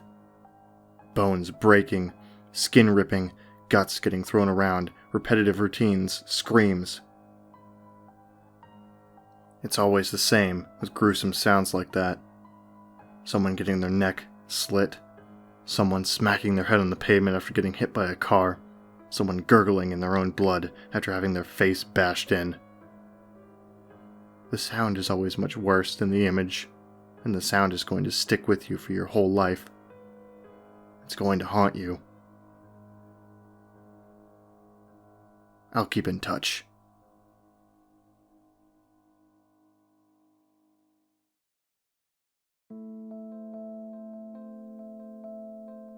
John and I were working on the case in my office. It was weird, not having Anna around. I was so desperately hoping that my suspicions were wrong, that she wasn't dead, just hiding until the case was over, or was taking a break. The office was cold, so cold we could see our breath. Neither of us really knew what to do about the whole Stitch thing. We looked through the pictures, read the journals, and watched the tapes God knows how many times. We would watch the tapes in slow motion, looking for any little clues that might tell us where to find him. But we couldn't find anything. First, we were thinking that he must be hiding somewhere outdoors. He always seemed sort of dirty and disheveled, like he didn't have access to a shower. He was always running around barefoot. But then we wondered, if he's an outdoorsman, why is he naked? Doesn't he get cold? And we played around with the idea that he lived in a cave somewhere, which would make sense. He'd have some warmth so he could wander around naked all he wanted. But it still didn't quite work in our heads. Since when do supernatural creatures and serial killers not have homes and established lives outside of their murder sprees? Vampires, you think, live in castles, mansions, and whatnot. Werewolves are only like that once a month, so they obviously have stuff to do the rest of the time, and have a house. Even zombies sort of have a home. They're coffins until they rise from the dead. What would make Stitch want to be the outcast and not have a house and established life? Nothing was making sense to us. Our heads hurt, our coffee was running out, the sun was going down. The work week was coming to an end. Our options were running out. Thankfully, no one else had been killed, but surely it would happen again soon. Stitch wasn't one to sit and do nothing for extended periods of time. "What do you want to do?" I asked John as I stretched out my back. Before he could answer, the door to my office slammed open and an FBI team walked in. "We need you two to come in for questioning," the only one in a suit said. The rest of them were wearing the typical FBI uniforms, with their guns and everything. John and I were confused. What could we have done to catch the FBI's attention? We complied and went with the team willingly. We all walked out of the office quietly. My coworkers watched, just as confused as we were. Their eyes were all wide. Some of them mouthed words at me asking what was going on. I just shrugged. I really had no idea. They shoved us into the back of a car and drove us to where they wanted to question us. We arrived at the jail in downtown Seattle. It was a tan building with small windows with bars over them so the prisoners couldn't escape. I was scared. I looked over at John. He was squeezing his hands together. I could see they were sweaty. He had wide eyes like he was a child caught stealing candy. My palms were sweaty too. I'm sure my eyes were just as wide. We were let out of the car. 2 men grabbed both of my arms and pulled me into the building. I didn't know what we'd done to deserve such harsh treatment. They didn't give us time to look around the building, but I didn't really mind. I'd been there countless times. I was just confused by why we were being brought there for questioning. John and I were put into separate rooms. Each room had white walls, a white tile floor, a white ceiling, and a white light. There was a metal table in the middle of the room with chairs all around it. I was told to sit down and wait, so I did as I was told, in an attempt to stop the brutal treatment. The walls were entirely bare of everything, even texture. As I waited, I tried to find something to fix my eyes on, but I was so nervous I could hardly sit still. I tapped my feet and drummed my fingers and chewed my nails. What could I have possibly done? I'm just a detective. I'm the one who's supposed to be solving the cases, not be a suspect or anything. Interrupting my thoughts, a man in a gray suit walks in with a file. He sits down across the table from me and just looks at me for what felt like an eternity. "You're probably wondering why we brought you and your intern in here," he said. His voice was deep and scratchy. He had a bird's nest type of hair, mostly white with shades of gray. His eyes were tired and old, like they'd seen everything to be seen. I nodded at him, unsure if I was allowed to speak. "What do you know about..." He looks at his papers. "Repetitive routine. What do you know about his death?" "I know what happened on the tapes," I said. "I have them back in my office if you want to see them." "We know what happened in the tapes," the man said. "What do you know? Is there anything we should know that can't be learned through the tapes?" "What do you mean?" I asked. The bright light was making my headache worse. "What did you have to do with it?" "Nothing," I said, shocked. I didn't kill him, if that's what you're asking. He offered to help us find Stitch, and that's what ended up happening. Stitch came and killed him. We didn't think that would happen, but it did. And from that side of the webcam, you can't really do anything. My speech got faster and faster as I kept talking. Was I really a suspect in his death? In my own investigation? Okay, calm down. We're just investigating his death, the man said. That made me fume. That was my case. I didn't work so hard to become the best detective in the Seattle PD just to have my case taken from me. Even if it was impossible to solve. Alright, you're free to go. We'll be in touch with any further information on his death. I nodded at him and walked into the hall. As I waited in the hallway for John to come out from his interrogation, an idea crossed into my mind. An illegal one, mind you, but an idea nonetheless. And despite its illegality, I decided to pursue it. I jogged down the hall to the man who'd questioned me and asked him where the nearest bathroom was. He pointed and said down the hall and around the corner. So, I walked down the plain hallway and stood just around the corner near the restroom. I peeked around to see the man go into a room with the folder and come out without it.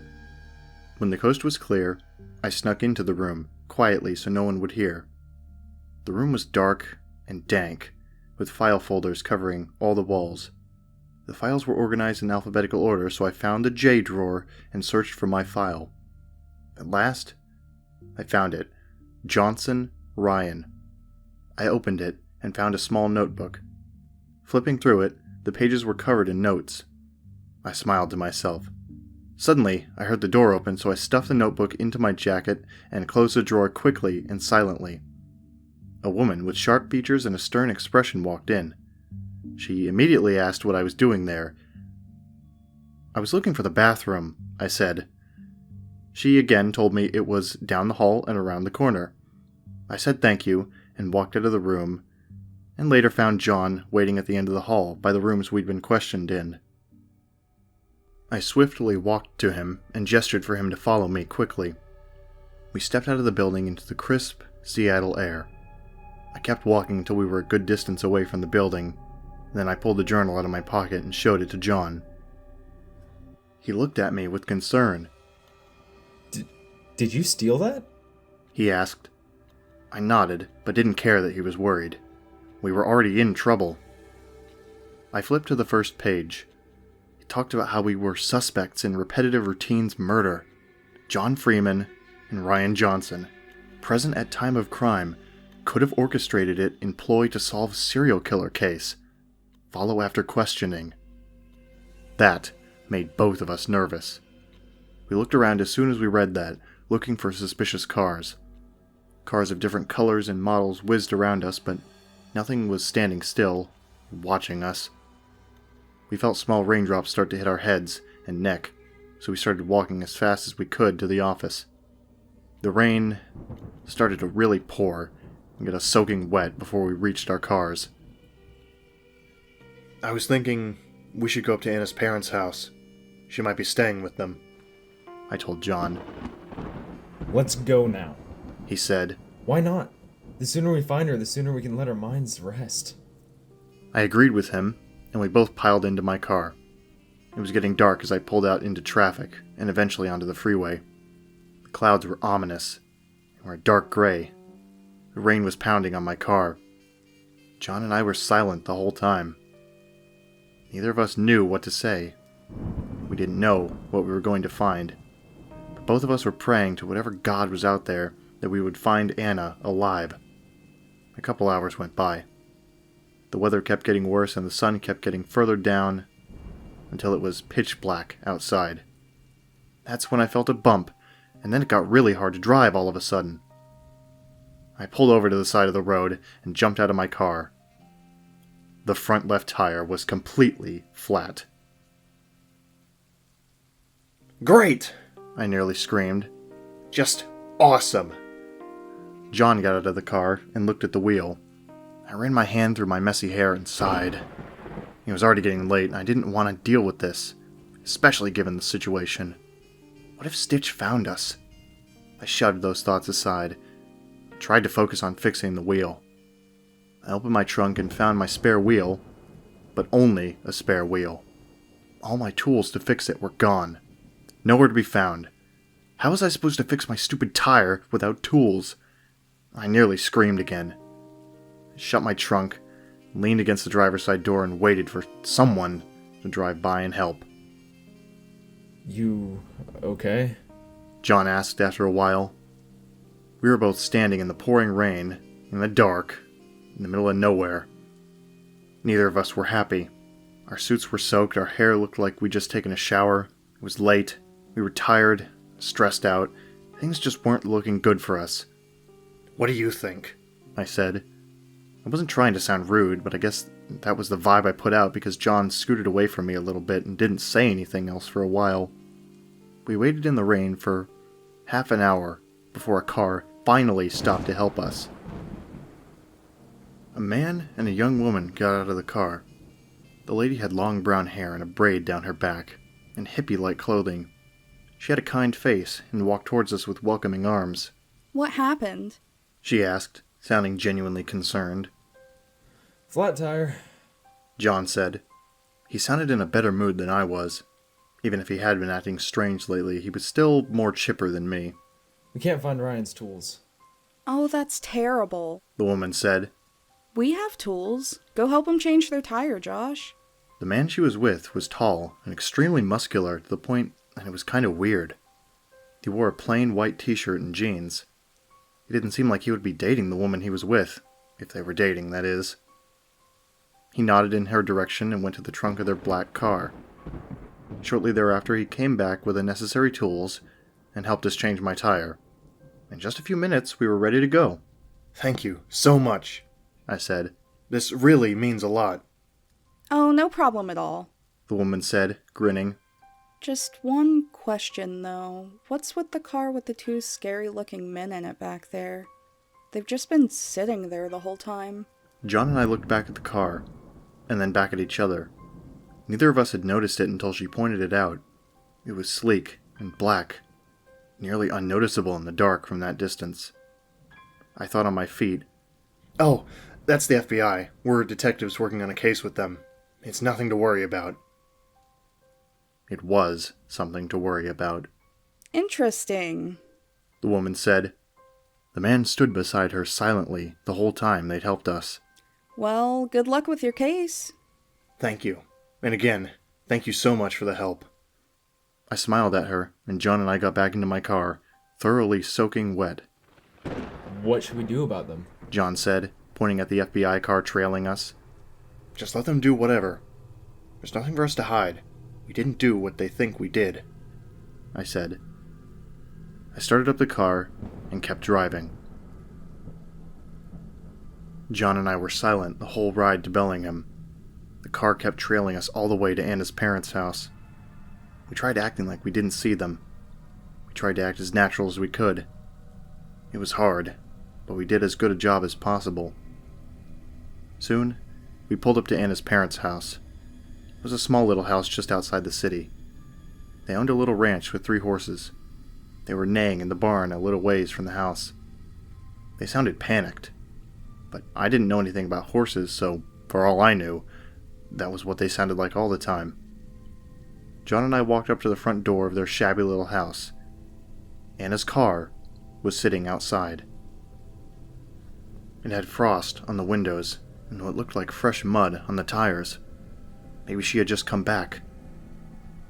The paint in the house was peeling and the grass was unkempt. The stairs creaked as we walked up them onto the porch. I knocked on the door, but as I knocked, it just opened. I pushed it further open, and John and I walked in, skeptically. The air was freezing cold, and bugs were crawling on the ground. The first room we came to was the living room. The furniture had that typical old lady pattern of canvas flowers. The furniture was covered in those plastic covers. The window next to the television was broken. Glass was all over the ground. The television was on. A news broadcaster's voice rang through the silent house. It was eerie. The floor creaked beneath our feet as we kept walking slowly through the house. We got to the kitchen. The fridge was open, and the sink was running. Food was sitting on the counter, like someone was about to prepare a meal. Food was rotting, and there was a slight stench in the air. It was starting to get various colored mold on it. Flies buzzed around the plate, loving the stench of the disgusting food. John walked over to look at it. He winced a little. "One of those flies just bit me," he said. He poked at the food, and a bunch of fruit flies jumped off the food onto the table. We couldn't even tell what the food was. The table was set, and one of the chairs was pulled out from the table like someone was sitting there watching the other person cook. I started to see specks of blood on the floor as we kept walking. We followed the blood drops until they turned into trails of blood. Some places it was hard to make out on the brown carpet. The trail led into a room that appeared to be an office, but also kept going down the hall. We decided to go room by room and started in the office. It had a computer, printer, and a desk with some cabinets. The blood trail went right past everything and up the wall. It stopped halfway to the ceiling. John told me to come over to where he was. I walked around the desk on the side where the chair was. The chair was covered in blood, and so were the keyboard and the top of the desk. Some of the keys were missing from the keyboard. The monitor was completely broken and the mouse was hanging down, covered in blood. The damage and destruction of the desk area was not the most disturbing part. The worst part was, all over the keyboard, we found teeth. Like someone had gotten their face slammed into it repeatedly, and their teeth had fallen out. They were white, with yellowing at the top of them where they'd fallen out. The monitor still had glass around the frame. It was covered in blood, and on one long shard of glass, there was an eyeball. It was brown. It still had the veins attached to it. There was also some hair caught on the glass on the side of the monitor. It was long, white, and sort of crinkly. At least I knew it wasn't Anna's. I went to pull the chair out from the desk, and as I did, I heard a loud thump. I looked down. There was a hand coming out from under the desk. John and I crouched down to have a better look. It was Anna's mom. She was curled up under the desk, her knees against her chest, sitting up. Her left eye was out of its socket, some teeth were missing as well, and there were a few holes in her scalp where her hair and skin should be. We could see the white bone of her cracked skull. Her right eye was still in its socket. It was swollen and black with bits of blood trickling down her pale white cheek. Her nose was severely broken. You could see the cracked bone beneath the crusted blood. We decided not to touch the body and continued down the hallway. The blood trail was on the ground for a good 5 to 6 feet, and it swerved to the left and went up the wall. We followed it on the wall until it came to a door. This door was locked, and after several attempts to break it in with our shoulders, John kicked it in. It was Anna's dad's personal room, bachelor pad, if you will. It had a flat screen, computer, fish tank, various mounted animal heads, gun cabinet, cigar humidor. We didn't stay long in that room. The first thing we saw was her dad's body. He was ripped in half and replaced on the wall with his mounted bare head. His lower body was still standing up right below him on the ground, and the wooden plaque, where it read the name, size, and weight of the bear, someone had carved over it. It said, "Collateral." And below that it said, "You can't run." Maybe this will get those damn FBI agents to finally believe Stitch is real. Maybe this will get them off my back. John and I went outside to find the FBI agents. They weren't in their car, so we assumed they were following us around the house. We turned to go back into the house and look for them, and saw them coming towards us. Their guns were drawn, but they weren't pointing them at us. "Do you believe us that Stitch is behind all this now? Do you believe we didn't kill RepetitiveRoutine?" "We don't know what to think," one man said. He scratched his head and rubbed his chin. "Maybe we should call the local authorities. They might have some insight on this couple. Maybe someone was out to get them.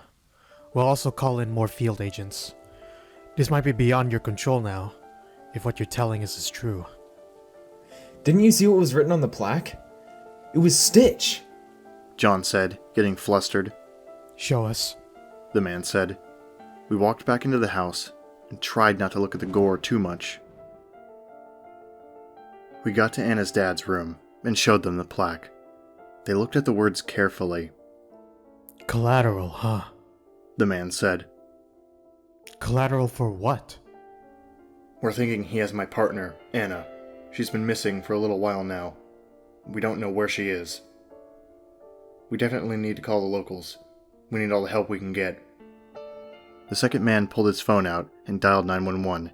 He told the operator about him being an FBI agent and needing backup. He asked for the address.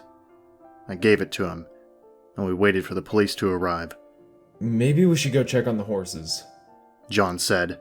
We don't know how long these people have been dead. They might be needing food and whatnot.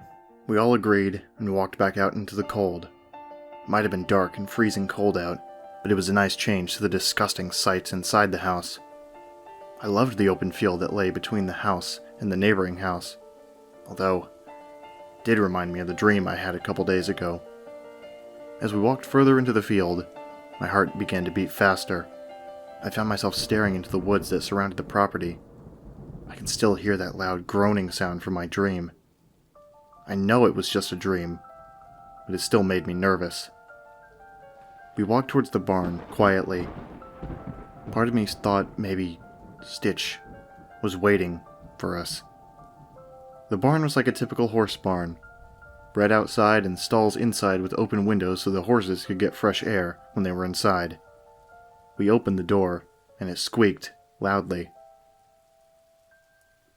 You could smell the stench of decay from 20 feet away from the barn. I doubt I was the only person who noticed it.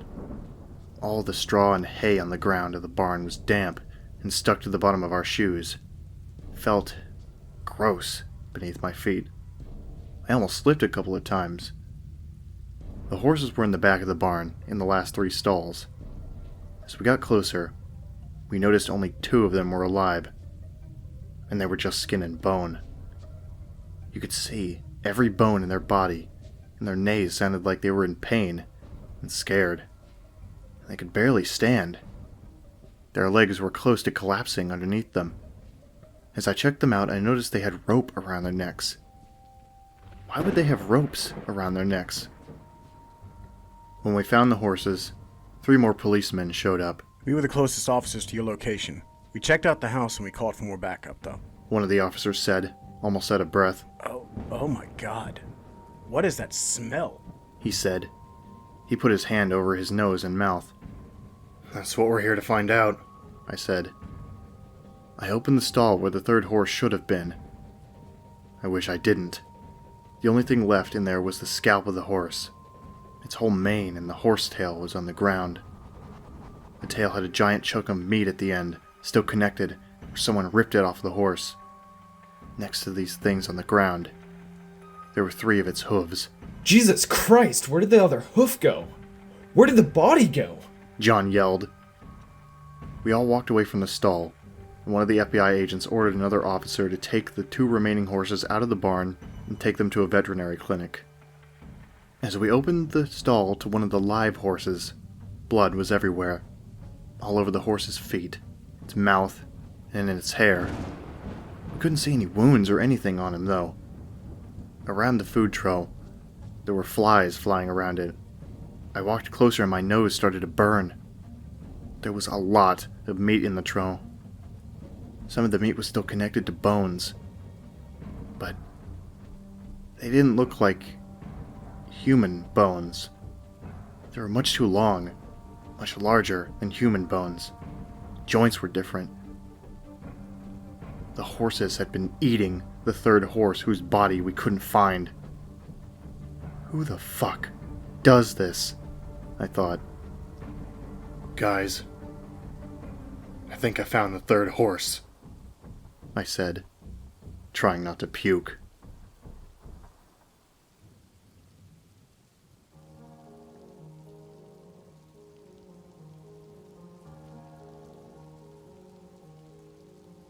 Holy shit, John said.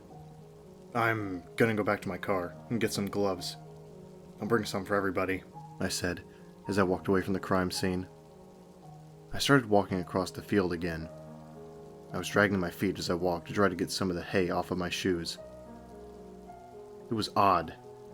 I felt as if I was being watched as I walked through the field. I looked left and right along the tree line, but I didn't see anybody. I turned around. Still, I did not see a single person besides the officer who took the horses out of the barn. He was crouched, picking up grass, attempting to feed the horses. I turned back and walked towards the car. From the field, you walk along a fence that was along the side yard of the house. The house has 2 windows on that side. I could have been seeing things, but I swear I saw a curtain move and someone's hand go behind it. I decided to go back inside the house. I figured it was just the other officers who were called. I walked up the front steps and into the door. As I entered, I got lightheaded and dizzy. Everything I saw flashed and went from blue to green and back to blue. It happens, though. I think I remember reading somewhere it's from adrenaline kicking in really fast. I made my way towards the room I saw on the side of the house with the moving curtain. I've only been in this house a handful of times, usually just Christmas or other major family events. I knew Anna from high school, so her family and I were close. I found the room I'd seen the hand in and walked in. It just had a bunch of boxes in it, like a storage room. I went to the window and moved the curtains. The curtains were dusty, as if they hadn't been moved in a long time. The air started getting heavy. It was almost suffocating. I didn't see anybody in that room, or the room next to it, which had the second window on the side of the house. I started to go to my car, and I ran into one of the officers who were in charge of the crime scene. We're almost done here. We have 1 body and, well, 1 head, correct?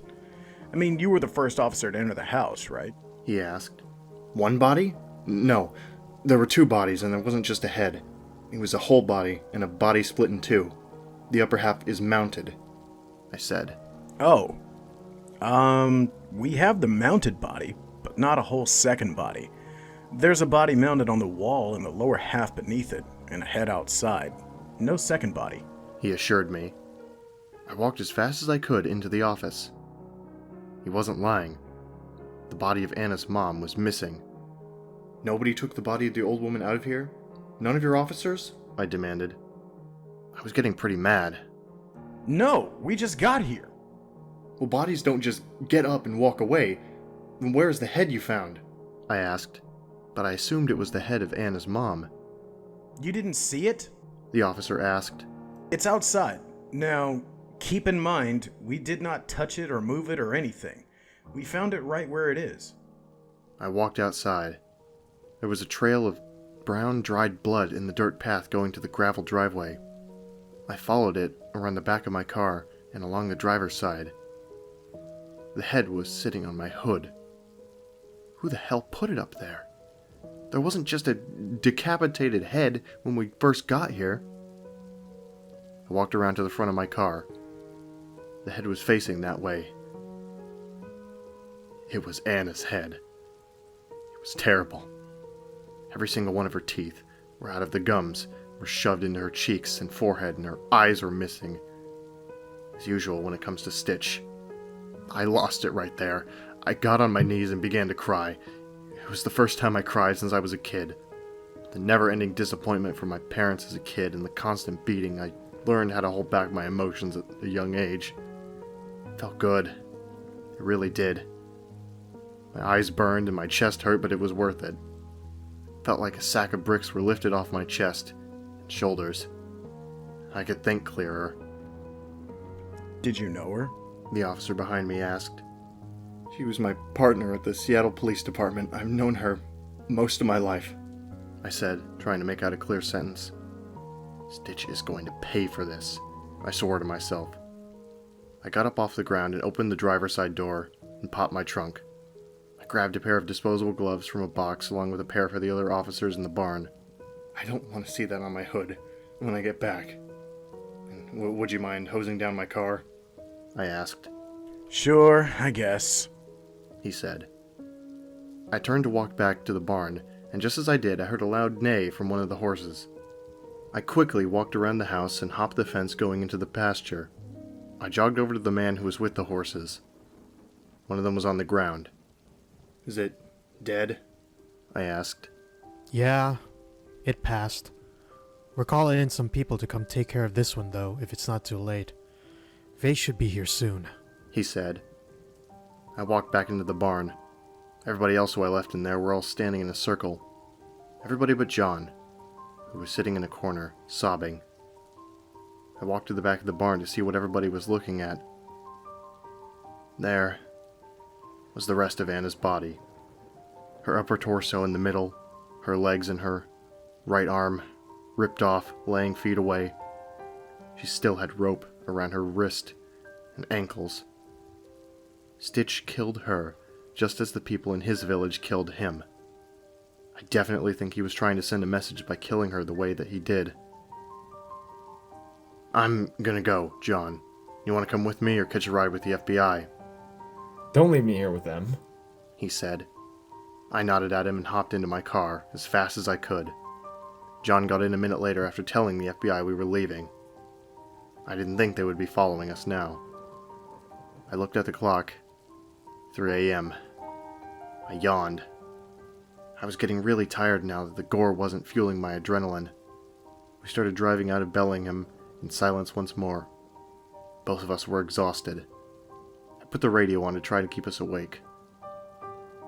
After a while, the buildings of the city started to become sparse again. As we left the main part of town, the radio started to go to static. Every channel I tried was static. I started getting nervous because of how the videos went to static in the second victim's death. I saw a white building start to appear in the distance ahead of us. As we pulled up, we saw it was a Catholic parish, a giant church. I usually laugh at those, but Catholic parishes aren't considered megachurches. Something in me clicked. With all the blood, guts, and gore I'd been seeing, something in me needed to go talk to God. Maybe he could provide some insight to this case. Maybe he could help me regain my sanity and get on track to solving this case. I pulled over and parked the car. "I'm gonna go in and talk to God for a little bit. I need some help," I said as I unbuckled. "I'll stay here. I'm not Christian. I'm Jewish," he said. "Okay," I said. I opened the door and got out of the car. Back into the cold. I walked into the church. It was enormous inside. It had to be able to hold 2,000 plus worshippers. I walked past a few stone pillars with holy water in them.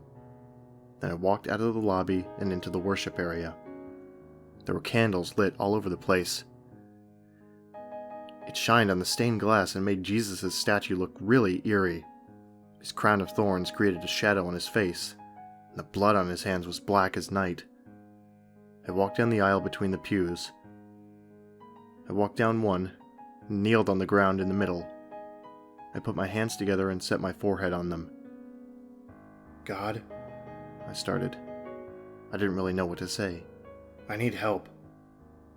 I'm scared all the time. Paranoid." Then, all of a sudden, all the candles went out. It was weird enough being alone in a church in the middle of the night, but it just got scary when all the light was gone. I got up off my knees and looked around, spinning in circles. As I turned back around to look at the candles behind the podium, I heard loud bangs. All of the doors were being slammed shut. I turned back around to look at the doors I came in through. I slowly started walking towards them. I could barely see 2 feet in front of me. I stumbled a couple times on some benches, startling myself each time I made a thud. As I reached the door, on the wall next to it, I saw my shadow. There was a flickering light coming from behind me. I turned back around and saw the first and last row of candles were lit. That was when I started to hear a cracking sound. It wasn't a cracking sound like the fingers and necks and spines I've been forced to listen to the past couple of months. It sounded like plastic or even porcelain cracking. I looked up at the statue of Jesus on the cross. He had a big, long crack going across his chest. It was crumbling right in the middle of his chest. I got closer, and as I got closer, it felt like the room was getting colder. I reached out to touch the statue, and as I did, the crumbling center of his chest fell out and knocked over a bunch of candles. I knew it was Stitch. The hole was right where his heart would be. The statue started bleeding. Out of the hole, his hands, his feet, his head, and his eyes. I was back on my knees, and I closed my eyes. I've never done it before, but I began to pray. I didn't know how, so I just pleaded for protection. As I was pleading, I heard laughter. That awful laugh that has been haunting me since the beginning of this case. I needed to get out of there. I ran to the doors, but they were all locked. I started to panic. I started banging on the doors, turned back around when I heard a loud thump. It was to the right of me. I saw a Bible go flying across the room and hit one of the confession booths. I took a step forward, and as I did, more Bibles began flying across the room, smacking into the booth. Was it a sign? I had no idea. I started walking towards the booths. I knew I still wouldn't be safe considering what had happened to RepetitiveRoutine, but I didn't care. I didn't want to see Stitch's face again. I opened the first booth and went in. I sat on the bench, buttoning up my jacket all the way, and pulled the top over my mouth. Then it all started. The flame of a candle went shooting into the air in the next booth, hitting the top of the booth, and going flat. As it died down, I could make out someone in there. "Hello, my son," the familiar, dark voice said. "Father?" I asked, gulping. "You can call me that if you like. It's much better than what you've been calling me," the voice said, beginning to chuckle. "Why are you doing this?" I asked, but I knew I wasn't going to get a straight answer. "Why?" Stitch asked. "Well, you into the confession first. I'm here to forgive you for your sins." "You're not a religious man. You're a monster, a demon!" I yelled. Stitch then began to laugh hysterically. I sat there looking at him through the mesh between the two sections. This whole time, he was looking at the confession booth door. He didn't look at me once. "I'm going to kill you for all that you've done, for Anna!" I yelled again. I looked back up to the other booth and Stitch had his face pressed against the screen. He was smiling at me. I moved from left to right and his face moved with me. I still don't know how he was able to follow me like that, what with the skin stitched over his eye sockets. I closed my eyes and put my hands on my face. It was silent.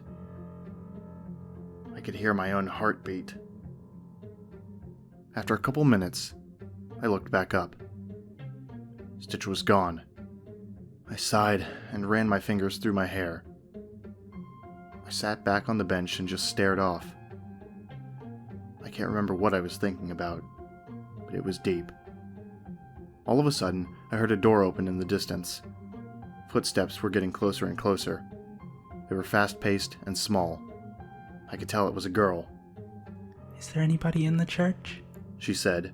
"Yeah, I'm in the confessional," I said, still not fully thinking straight. "Are you okay? You sound distraught," she asked. "Yeah, I'm okay. Don't worry about it," I assured her. "Well, why don't you come out here and get some fresh air?" she said. I came out of the booth. It was still dark. There were about 5 candles lit by the podium. I tried focusing my eyes to the darkness and I began looking around. I finally saw the woman. She was a nun in the back of the church, on the opposite side of where I was. She was standing in the shadows. All I could see was the upper half of her body and her head. Something didn't seem right about her. She just stood there, not moving at all, staring at me. "Would you like to talk about anything?" she asked. As she talked, she looked almost like a puppet. Her mouth moved straight up and down and her face never changed. It was expressionless.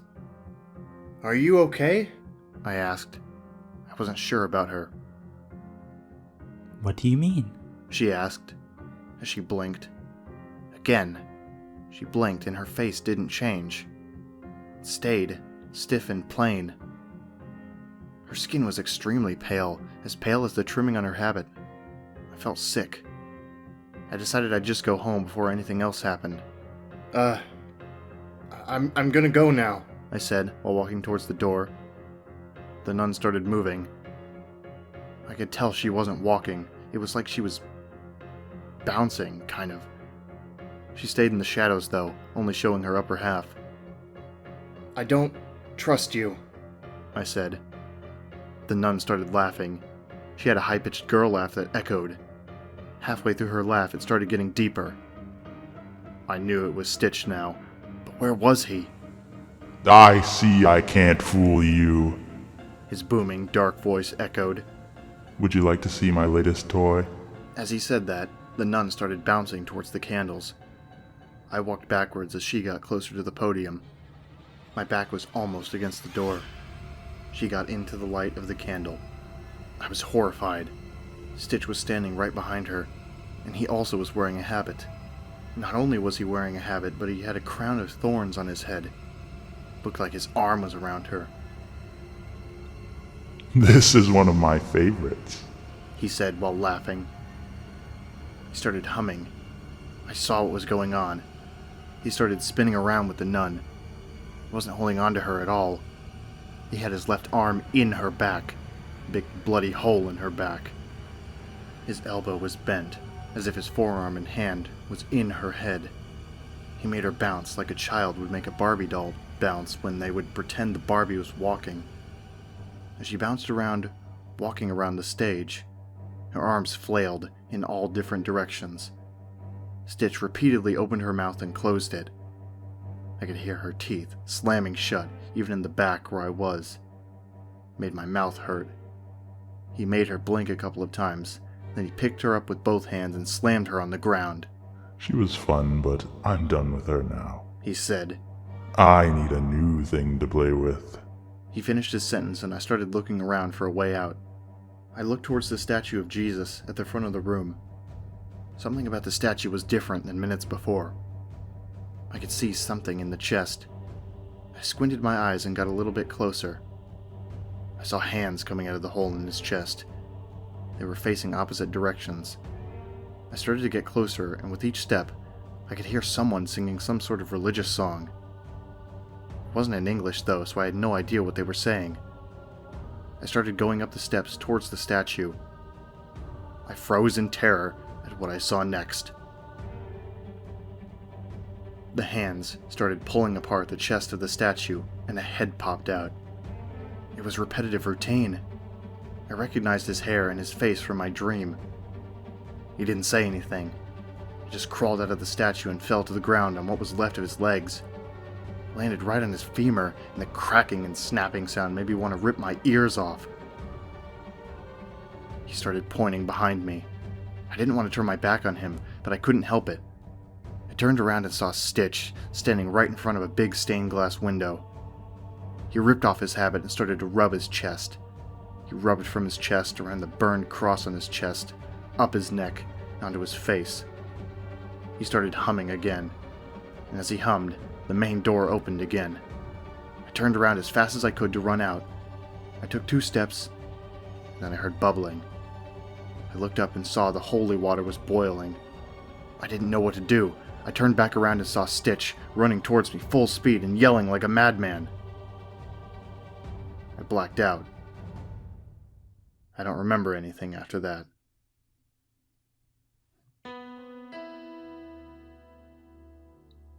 When I woke up, I was in FBI custody. I was lying on a bed in the infirmary of the prison downtown. I walked out the door into the familiar plain hallway. On a wooden bench on the wall, there was the man who'd interrogated me the first time. He gestured for me to follow when he stood up. We walked down the hall and walked into the same room we'd been in before. I sat down at the table again and waited for something to happen. The man left the room and came back with a folder. He sat down across from me. Okay, first things first. We know you stole the journal in your file, but that's not the real issue here. You're being charged with vandalism, he said. What? I said loudly. I nearly burst from the chair I was sitting in. What do you think I vandalized? The answer was obvious, but I couldn't be sure. They were pinning all kinds of crap on me. The church, the man said. I just shook my head at him. I didn't do anything, just watch the tapes. It's a megachurch, they probably have cameras everywhere, I said. The man looked stunned. Apparently I was better at his job than he was. How hard is it to look at tapes before trying to convict someone of anything? Fine. We'll call you back in when we prove you did it, the man said. I thanked him and stood up. I walked out of the building, and the sun burned my eyes. It was sunny for once. Maybe that was a good sign. Maybe my visit to the church did some good. I found my car outside. They must have towed it here after they found me. I got into my car and drove back to my apartment. I didn't know what was going to happen, but the sun made me hopeful.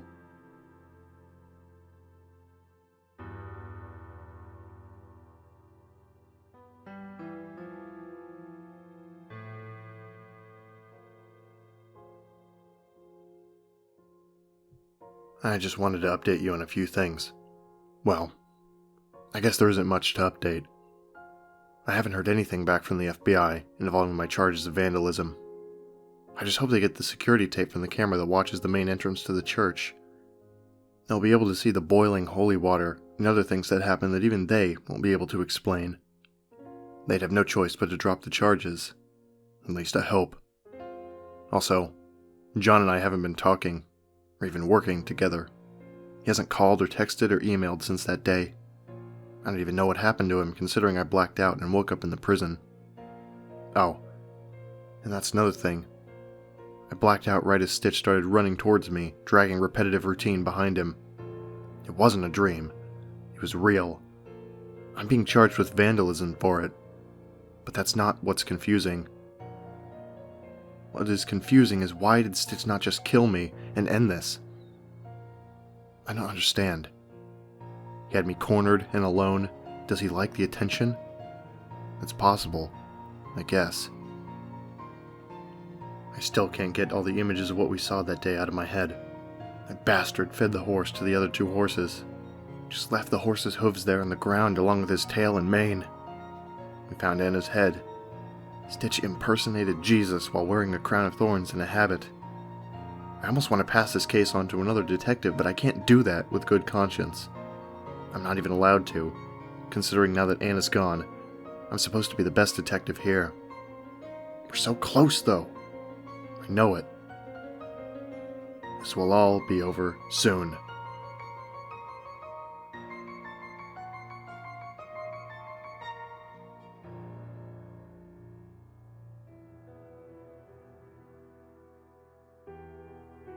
I've been getting a lot of messages from people on here, asking if I am dead, or even some people telling other people I'm dead. But the truth is, I am still alive. I just haven't posted anything lately because, well, one, the FBI had taken my computer while investigating RepetitiveRoutine's murder. I only just got it back about 40 minutes ago. They took everything. All of my research on Stitch, all of my notes I had on here, all the photos I downloaded of Stitch from around the world, all of RepetitiveRoutine's info I had. They pretty much wiped my whole computer clean. Everything except for one thing I found on my desktop. It was just a folder titled, "Look at Your Work." I opened it. It had a bunch of JPEG images, all of which were blurred and distorted in the folder. But after clicking on them, I saw what they were. They were all bodies, covered in red liquid, beaten, bruised, ripped to shreds, bite marks, parts missing, some pictures of people. I'll post the pictures, but no promises on how long they will be up. Just as I finished going through the slideshow, my computer shut down. It made a loud whirring sound and then shut off. Again, I can't say how long these will be up. I imagine they'll be taken down pretty soon. I have no idea where they came from. I highly doubt the FBI would put something like this on my computer. I finally made contact with John. Well, he came into work today. He is coming over tonight, and we're going to do more research on Stitch. The FBI is trying to be really involved in this case. They said that it is their case now and that we should just do what we do best and go to Dunkin' Donuts. We will post our results tomorrow night, I promise. I won't be late this time. I've just been so depressed. I just can't understand why Stitch has let me live this long.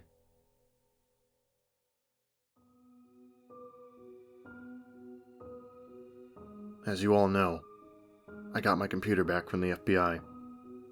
And you also all know, they took everything I had about Stitch, the case, repetitive routine, everything.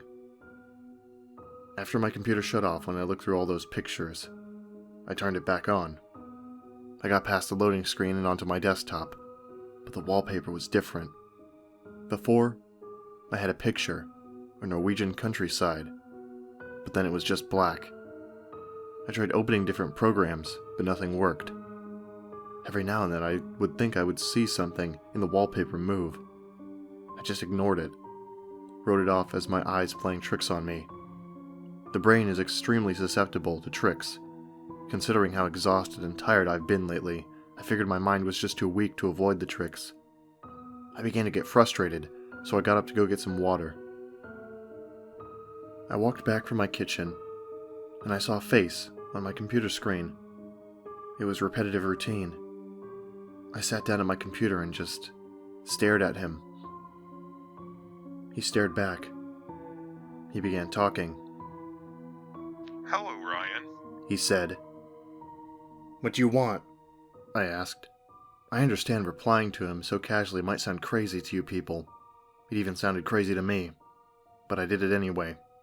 I didn't realize I was doing it at the time. I was just so tired. But oh well. What's done is done. He didn't respond. He just kept staring at me. "Tell me why you're here or I'll unplug my computer." "Go ahead, unplug it. I won't leave," he said with a slight chuckle.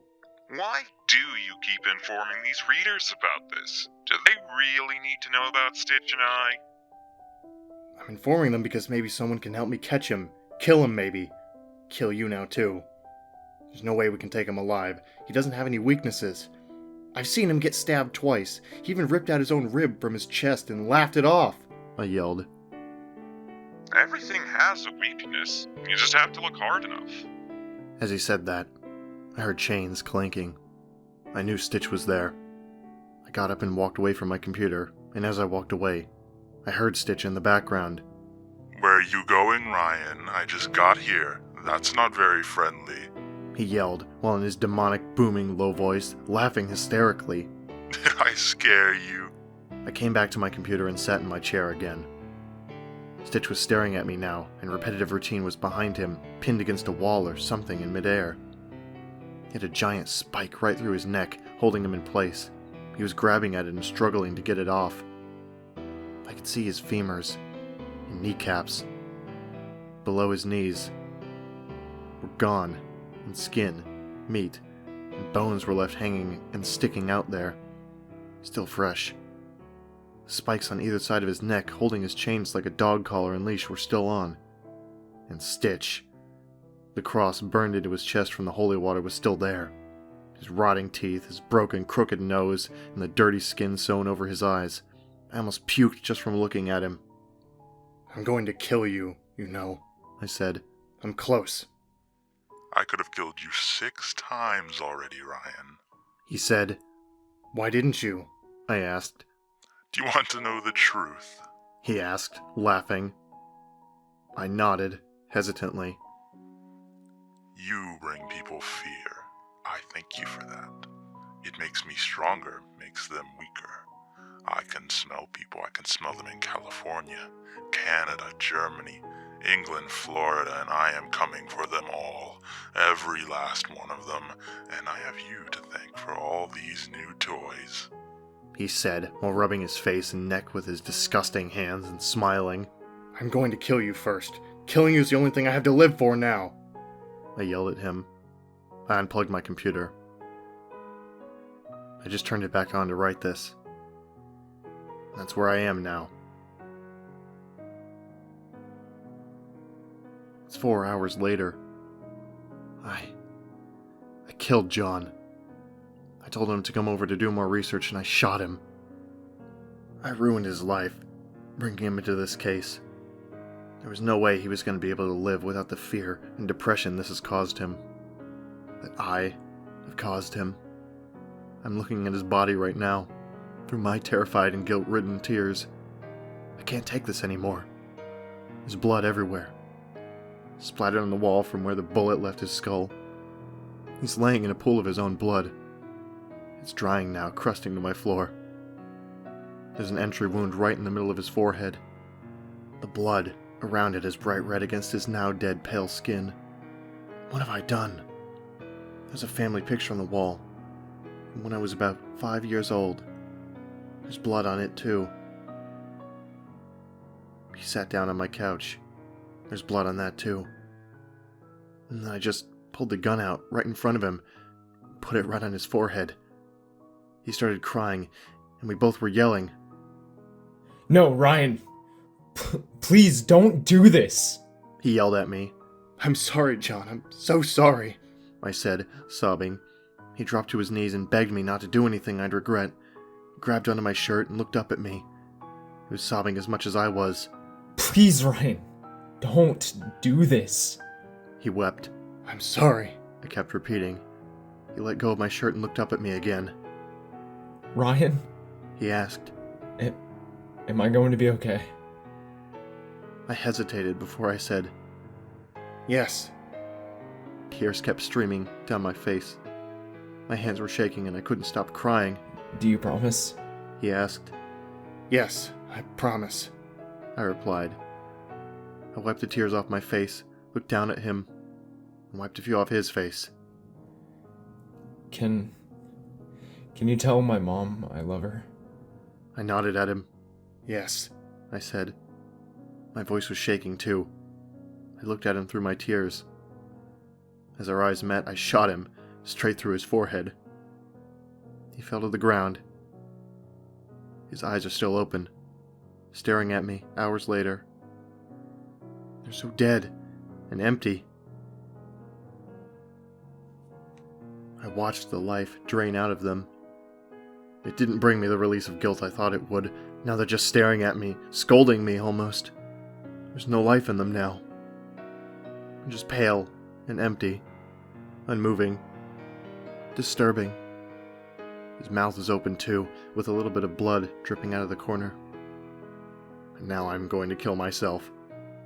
I can't live with the guilt of killing John, Anna, and Repetitive Routine and everybody else Stitch claims from here on out. I apologize to all of you. I never meant for this to happen. We didn't know what we were dealing with. The FBI knows about Stitch and everything. Maybe they'll be able to stop him. I've already called the cops and told them what I did and what I plan to do. I can hear the sirens. I have the gun in my hand. This is going to be my last post. Be careful. Stitch is still out there. Somewhere. Hunting you down. Perhaps he's even watching you right now. And you would never even know it. Goodbye. Do not be sad. He has done a wonderful thing. I can already feel Stitch's fear of his declining food supply. I can think for myself. I can do things for myself. Ryan and John have saved us all. Do not feel fear. Stitch will not hurt you. I will not let him.